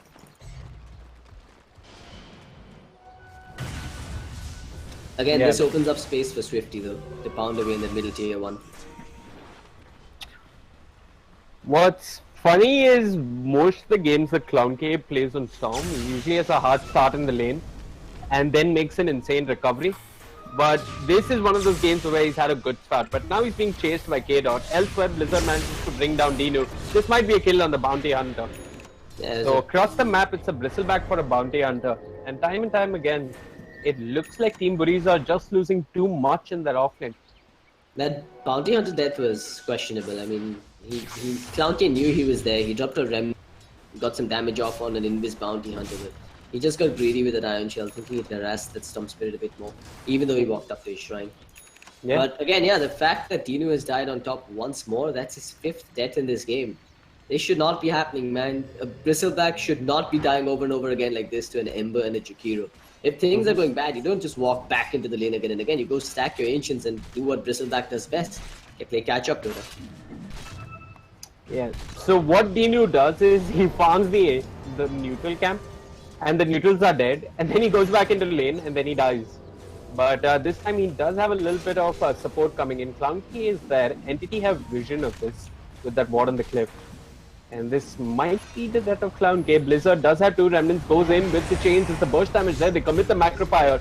K was about to zip out of there, but Blizzard does bring him down. I think Buriza should just stop showing up in this lane altogether. Nothing good is coming off of them being there at all, man. But are we looking at a possible smoke here? They do have the overgrowth available, but who are you going to smoke with when your Storm Spirit is dead? Yeah. Job easy. Dropping down a bunch of sentries and observers to make sure that his movements are not being spotted. He's actually looping around towards the middle lane where he's going to find this disruptive farming. Is there backup coming in? Indeed there is, with Blizzard and his haste rune, 3 remnant charges and a mango available as well. This should be an easy pick off. The question is, will there be TP rotation? Triple remnant, he jumps in, but the static storm is dropped. It doesn't connect on anyone. The glimpse doesn't do anything either. He's gonna go down there. Searing chains come out. They get the kill onto the disruptor while Job Easy pops his stick charges and still ends up going down here. It's in a 1-for-1 trade. Bounty Hunter taken out in exchange for the disruptor's life. ClownK walks away with a little bit of money in his pockets. He gets one step closer to his bloodstone. These trades, I mean, hold on, I'm going to actually, so Blizzard got the kill on the Disruptor while ClownK got it on the Bounty Hunter. They're trading support for support. Did they get track gold? I'm not entirely sure. I don't think I got that either. Yeah. Helm by himself, Easy doesn't have the static storm. He's got an Omni Slash. In fact, he was thinking of committing it. Here comes Blizzard, the Omni Slash with the mech there. Superboy survives for now, but ends up with the Thunderstrike as well as Blade Fury. Glimpse pulling Blizzard all the way back right next to Helm, but he rems back out again while K-Dot, or Job Easy, he's been tagged with the dust. This should be his death, but hey, at least they got the tier 1 tower at bottom and it didn't get denied for this. But it's not worth it. It's absolutely not worth it for Entity Esports. They lost the the Darkseer as well as the Bounty Hunter. Yeah. They did get the tower. They lost the core and its support, but they created space for Swifty in the mid lane. I stay space, but this number guy who's I don't know. That's something even a calculator would be afraid of. Keeps dropping living armor on the mid tier 1 and keeping it alive. Yeah, it's a problem though when you're playing against a Treant. You have to go all in when you come. That's what they're gonna do on this top lane. Nothing they can do to defend this. And even if there was a living armor dropped right now, the liquid fire would burn straight through it. Hey, Dino actually gets the deny, so. That's the forced victory for Dino in the lane. I mean, he did get one kill on the twin-headed dragon, but yeah. He's got a hood though. That makes him significantly harder to kill now. Yeah, hood infused raindrops. He should be able to soak up a little bit of damage. He's got threads as well. Problem is, it doesn't really help him versus the arcane orb. That's pure damage. Mm-hmm.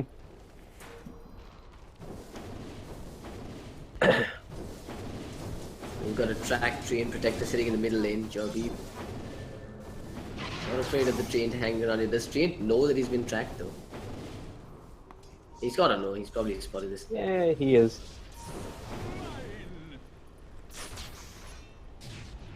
Yes, sir. Remnants himself back up top. Now he's coming into easy. Has the DV route as well. Pops it. Goes in with it. And makes a run towards the north side of the map while everyone slowly disengages. Swifty pushes out the lane with the Astral Imprisonment so far. And the esports gonna commit to this tower regardless of what Dino and his boys have to push against them. Helm. Coming in from the side, has that Omni Slash at the ready. Blizzard starts off with the Serum Chain. Static Storm is there. And they do have a Blade Fury available too. Oh, and the Sanity does a drop ton of damage. They get the kill on easily. Blizzard comes back in for another bout. Storm's just zipping around, not getting anything done, while Helm is getting slapped in the backfire with Arcane Orb hits. He's gonna end up going down here. He can't take up being down with him either, despite having the Shrine at his back. Meanwhile, behind, Blizzard trapped up, gets the same change, gets Astral Imprisoned while he throws down the Remnant, while Swifty is making a comeback straight from the depths of hell and regaining all of that lost money by bringing down heroes left, right, and center. So I was watching Helm GA in that fight, or Helm. He went to the shrine and he was trying to get mana for Omni Slash, but I guess OD stole so much int that despite standing next to the shrine, he couldn't get mana for an Omni Slash. Oh man, yeah, it's a Midas OD. He's hit level 30. Maxed out Arcane Orb available. Yeah. Painful to watch. 42 stolen intelligence at this point. Casual. Yeah, but it was that beautiful vacuum wall coming out from Ebbing, followed up by the Sanities, which did a whole lot of work versus Buriza. Clown K was zipping around, but didn't end up getting much done. Blizzard, he's going for this. He's got the roots coming out. He needs some more damage coming in as well. But that living armor, I think it soaked up just enough damage to keep him alive.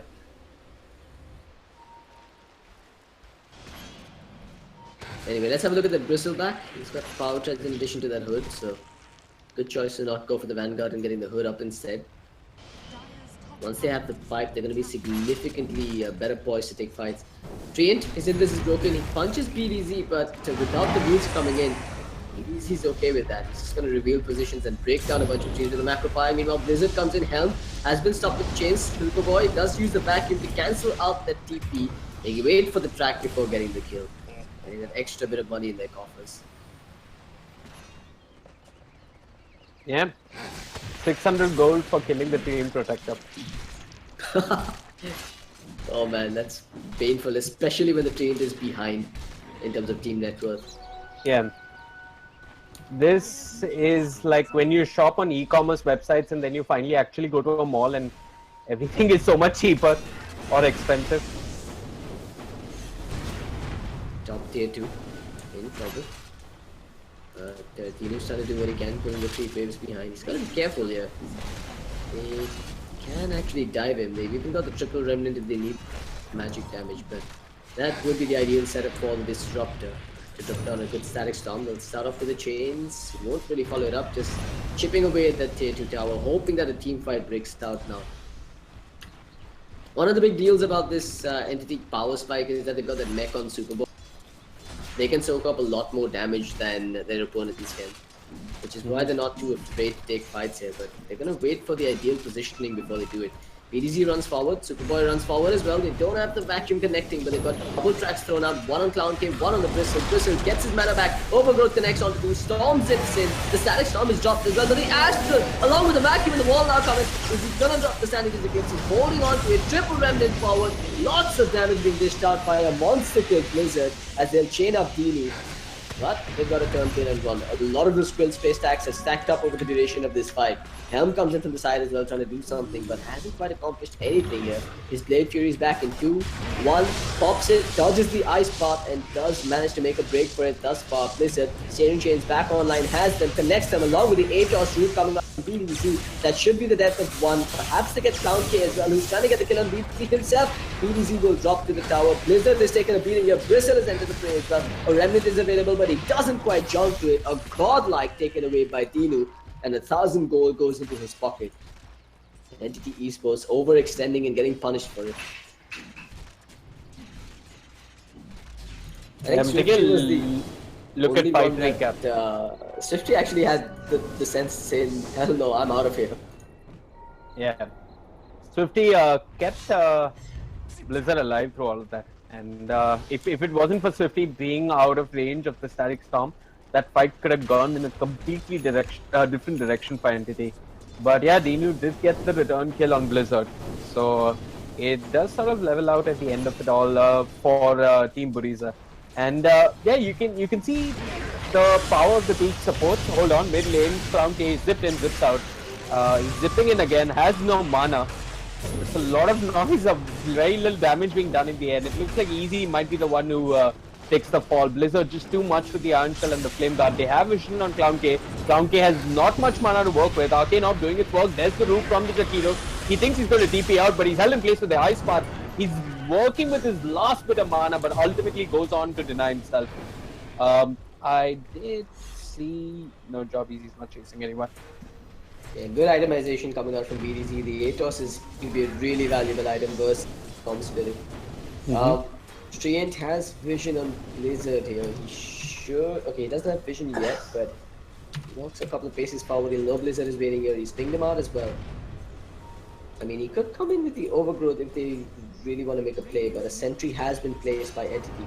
Dust popped casually there by K-Dot, and did end up tagging the Train Protector, but they just can't make anything off of it when Dinu is walking under the face. So Team Buriza, they're trying to get their fight started by making the Train Protector walk in and get an Overgrowth off, which might be set up for the Disruptor to follow up with the Static Storm. But Entity, they're just grouping up as 5, positioning themselves correctly, keeping vision. And that makes it quite difficult actually for Team Buriza to start. Alright, smoke wraparound coming in here. Instead of letting tag on Superboy, nope, he's just gonna surge forward. Vacuum, he actually gets rooted first, Silence next. Should be going down here without any contest, but a lot was committed for just a Disruptor, and Swifty takes it as his cue to go in. They'll bring down Clown K. Helm will run away for now, but Dinu has been left for dead and gets smacked by Swifty, who's happy to kill him slowly, stealing intelligence along the way. Look at that, 52 stolen intelligence, and his Sanity's Eclipse is still available. This should be a tier 2 tower on the top lane taken out. Yeah. What's becoming the MVP of every fight here for Entity Gaming is that twin-headed dragon with his Rod of Atos. Clown K goes in, gets rooted with the Rod of Atos, stands with the Macropire, and that's more than enough time for Swifty to bring him down with the Arcane up. Entity not afraid of taking fights. Top lane, Atos thrown right next to him on his face. He takes that as his cue to bail again.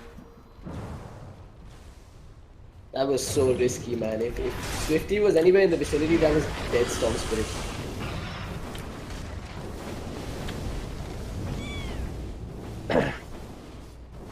$60 stolen intelligence. I mean, Swifty can practically just... The heroes are gonna die. Buriza is waiting in the high ground for now. Okay. Pushing out the middle lane as best as he can, but Blizzard jumps in, gets the root off. They've got a glimpse, sending Blizzard all the way right back there. So. But again, Clown K survives and he's forced to make a base trip. Well, Entity could conveniently take a tier 2 at the bottom lane.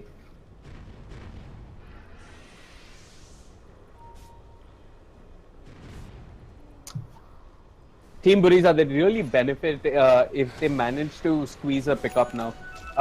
Squeeze a pick off now, actually, because I mean, the next move for Entity is probably think about going high ground, and they'd want to start off with Roshan, maybe Aegis, if they're going to run this textbook. But yeah, pick off now on the Storm could be of value for Team Buriza and could at least hold off Entity from sieging high ground. Blizzard, top lane, out of position. Can he go down? No, Orchid just here on ground. K pulls him back with the Electric Vortex. It's committed the overgrowth. The Omni Slash is there. Blizzard does have a Remnant. Zips back right into the middle of the heroes from the side of Buriza. And they get the pick off that they were looking for. So he dropped a Remnant right down in front of him. And he had a Remnant somewhere back, I guess. But he clicked on the Remnant that was in front of him. Am I correct? Yeah, I mean, that was strange. I think he just wanted to do a little damage and then he ended up Remnanting right back in. Either that or he forgot he had a Remnant. Anyway, that'll be a tower trade at tier 1 at the top lane for a tier 2 at the bottom. But the fact that the kill on the Ember Spirit does happen is a big deal in the first place. Yeah. This is time for Buriza before Entity come to the high ground.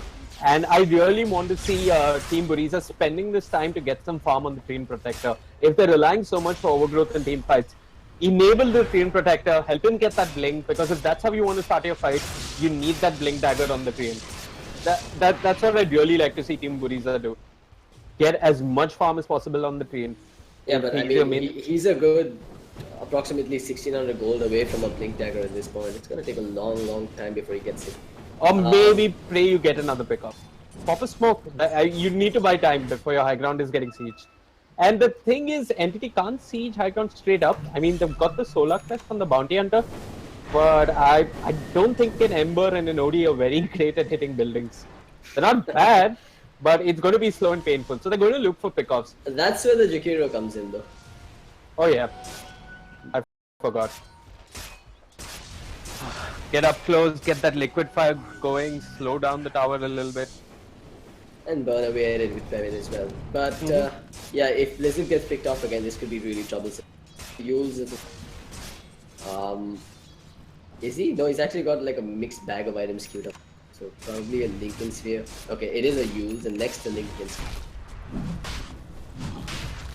Meanwhile, Swifty, BKB is on the cards for him, and rightly so. That Storm Spirit. But yeah, I've got to agree, it is getting worrisome side of Entity. With Dinu racking up those items, he's gonna have his Blade Mail online next. He's already Crimson Guard as well as the Hood. But you know, now that I look at it, I don't know if the Crimson Guard was. Well, I mean, what physical damage is there on the side of Entity? It's all pure damage and magic damage coming out from him. Not too much, honestly. Maybe finishing the pipe would have been a better choice. Indeed, yeah. Could have just gone for the pipe. Or the Blade Mail straight off the bat. Vanguard is fine because it gives it an extra bit of HP, but completing the Crimson was... overkill. Yeah, oh, definitely. Yeah, so Entity do sort of realize that it's not going to be a straightforward siege. And they're all smoked up looking for a pickup. This is sort of obvious. Buriza should be able to read this, and they are doing the right thing. You got Helm keeping the creep wave pushed up on the bottom lane. Gets the tower, in fact. Yeah, but this is still Entity looking ready to siege with... Blink Dagger picked up in addition to the Hurricane Pack, and there we go. He starts stealing intelligence from Dinu without actually taking any damage from the Quill Sprays either. Hold on, that wasn't even a blink being committed. He just walked up to Dinu. But Helm out of position. Blizzard is there, taking a fair bit of physical damage coming out from Helm. I don't think he can get this kill all by himself. Ouch. That was nasty, man. He's definitely gonna have to bail here. What? He's gone in. He's trying to bait out an Omni Slash. That's what he's... Helm shouldn't fall for this. Blade Fury TP. Aha. No, this is bad. Yeah, there, he does it. Enough of your nonsense, Ember Spirit. I call your bluff. I'm going home. See you tomorrow. Yeah. Clown K doing the right thing as well, keeping the top wave pushed out. All of this is space and time for Buriza to pick up the next wave of items, which could prove to have a big impact on team fight. The longer this game goes, the harder it's going to get for Entity. Way too much late game physical DPS coming out from Buriza, and they've got some heroes that are excellent in the late game phase for pickoffs as well, with the Storm and the Disruptor. Talks here. Cheeky bugger, he's dropping iron shells on the Radiant Ancients and trying to clear that small stack. Yeah. So full Blade Mail finished up on Dinu, Snow Spirit, making progress towards an Orchid. Maybe a bit too late for the Orchid. I mean, the BKB is almost done on Swifty, and there's already a Yules finished up on Blizzard. Yeah, but you could rush a Bing or a Superboy, but he has his Greaves complete. So who do you go for then? Exactly. We've also got a Veil finished up on BDZ, so that magic damage amplification. I really think Dinu needs to stay alive and stay farming until he gets the pipe online. That will be the single biggest item that will work in their favor in these team fights and in their high ground defense. Giant, I think he might have just broken a smoke there. Yeah, he's broken the smoke and PDC still can't find him, oh man. And he TP's out. Space created.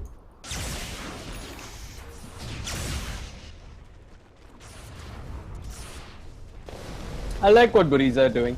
They're trying to make trades happen and create as much space across the map till entity reach the high ground. And it's kind of wise that right now they don't have a straight up answer to lock down Clown K on the Storm. So he feels pretty confident just pushing up the top lane all by himself.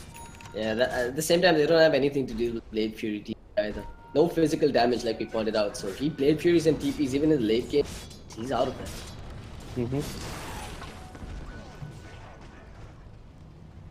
30 minutes in, Entity Esports, this seems to be a recurring theme with them. They have trouble. Stunned up as well with the Electric Vortex, forced to use his Remnant to jump out. But, I mean, with an Orchid, perhaps he would have gone down there, but again, there is a Yules.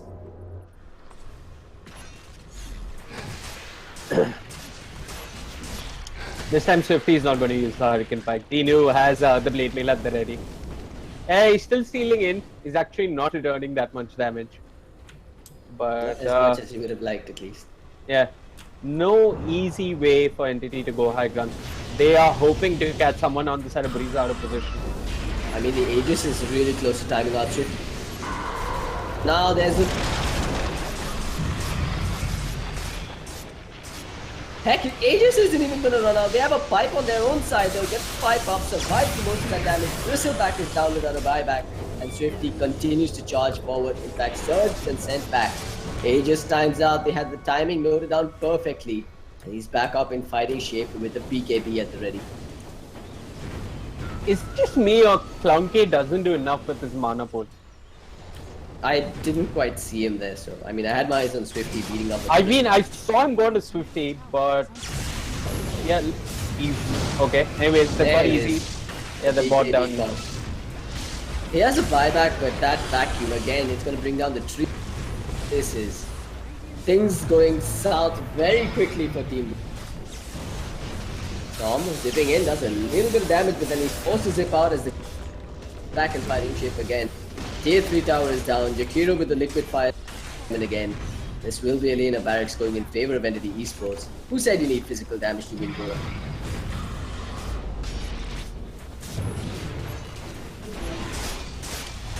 Yeah, I was going for Blizzard, but Blizzard will jump back, Storm a little.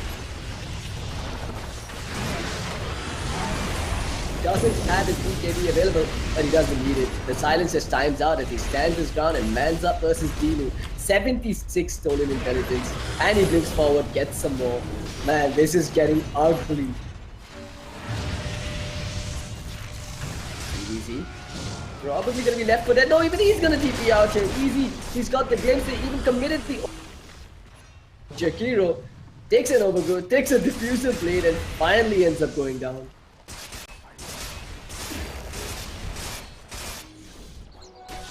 Yeah. I'm just not seeing enough damage coming up from the cores on the side of Buriza. Clown K, I mean, I really didn't see him bring down anyone in that fight. The static storm was there on Swifty earlier on. It was perfect. It did lock him down, but by the time Clown K zipped in, they didn't have enough to bring him down, and the Aegis timed out as well. So, yeah, it's not looking good for Team Buriza as far as team fights are concerned. Again, the Omni Slash this time around gets the kill off on the Bounty Hunter. Jakiro's already dead, but Swifty with the double did pop his BKB to get the return kill on the two supports.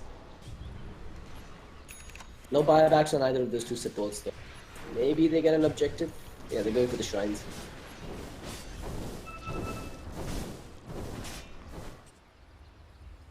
What do you think? Does Buriza have a fighting chance here? I mean, Helm does pump out a lot of damage with the Manta Diffusal and the Basher. Yeah, he does do a fair bit. I don't want to rule Buriza out of this just yet. They I think are a they've still side, got a chance. yeah, very much, and they are a side that's known to make comebacks. At least that's what I look up to them as, a side that makes comebacks from a bad early game and a bad mid game. I mean, a hard early game or mid game. And yeah, they do have all the ingredients necessary to come back into the game. They've got physical damage with Helm. They've got a fair amount of magical damage as well as team fight control with the Disruptor, the Treant, and K on the Storm Spirit, who's now completed his rocket. So I guess they just need to pop a smoke and try and find a pickoff. They haven't done that even once this game. So yeah, I don't recall seeing a smoke being used or a good smoke rotation coming out. I don't remember smoke being used. I remember team breaking entity smoke, but I haven't seen them pop a smoke and look for a pickoff. And they are holding on to a smoke on the Disruptor for now, so maybe they can make a play. Treant for now. Walks in, K dot. Hasn't been spotted there. There's no gem available on that Treant. Clown K though zips right and gets the silence. Finding his positioning, goes in, gets rooted. Hurricane pikes away, doesn't pop the BKB, so he's not being too trigger happy about this. The vacuum was there, and all they're really gonna get is a kill on the Treant Protector now, with a little bit of track money going in their favor. Yeah, that Treant Protector, I mean, hold on, Blizzard is chasing for more. Dinu gets sealed up. Blizzard does have the control. He's got chains coming off cooldown in a bit, doesn't use it. Dinu pops the blade mail. Swifty says, I'm just going to wait for it to time out. The ice path is there as well. Okay, now doing a whole lot of pure damage. Dinu, you can show your back, you can try and run, but in the end, he ends up falling. It's a killing spree for Blizzard. And he's got 56 stolen intelligence to go. Oh, Not good at all for. And, you know, cherry on top, they've got a DD rune that's now been spotted out by K dot. Aegis is up for grabs as well. Plenty of options here for Entity Esports to really push the knife in and twist it. Helm. Okay, uses the diffusal to break Blizzard's Lincolns. Blizzard goes in with the root, Helm pops the Manta. It's a series of buffs and dispels, but here comes Crown K with the Orchid. The use is there on Blizzard. He's going to shrug it off and has the remnant to get out of there. And that remnant takes him into the Rosh pit, and Roshan is almost fallen. Yep, so he essentially kept two folks busy while the rest of it perfectly done there. Entity Esports again, finding the better trades in this game.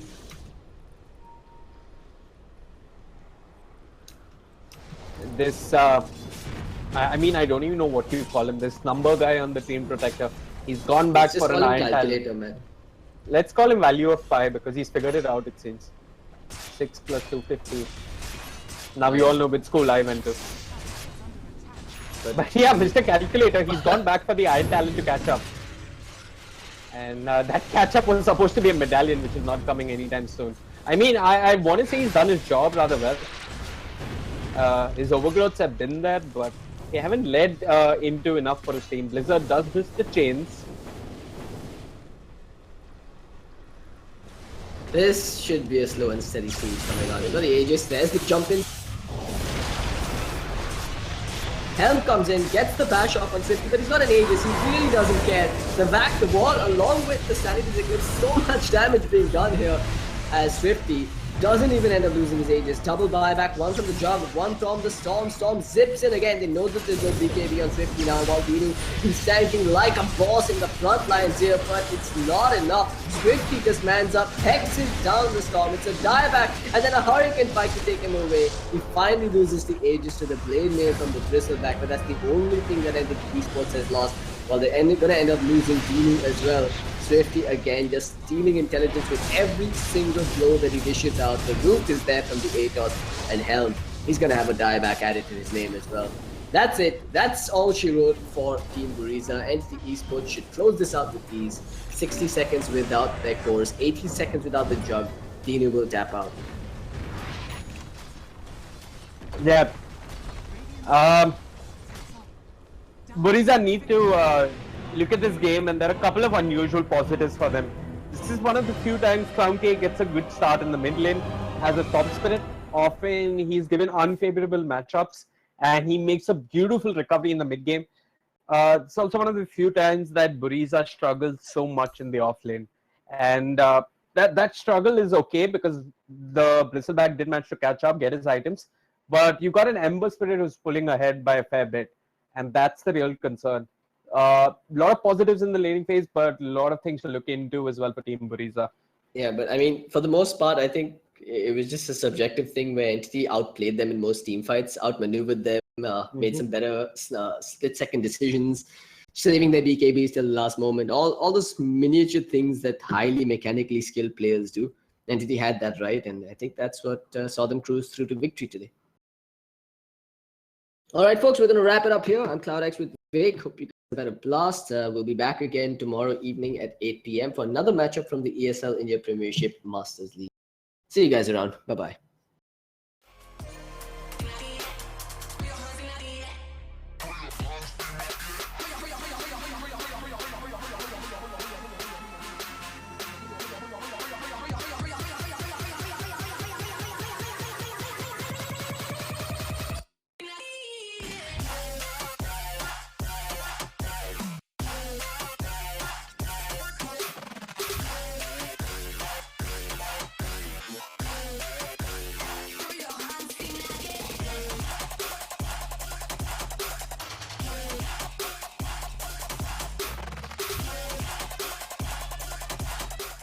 Well, it just so seems that there's no stopping this amazing mashup of players, international players and coaches and Indian players called NTT Gaming. Sid Joshi is going to be definitely way too beyond proud of his team's performance in the summer season of ESL India Premiership. 13-33 when it goes in favor of NTT Gaming. You know that this team has got some serious aces up their sleeves. Well, that also concludes the Day 7 live stream of the ESL India Premiership 2017 Summer Season Phase 3, brought to you by Omen by HP, HyperX and Zowie by BenQ, and of course organized by the lovely folks at Nodman Gaming. We'll come back again tomorrow, 6:30 p.m. IST, starting off with the best of fair Clash Royale, then again some CSGO, and then some more Dota 2 action. Don't forget to mark the time and the date. We'll see you tomorrow.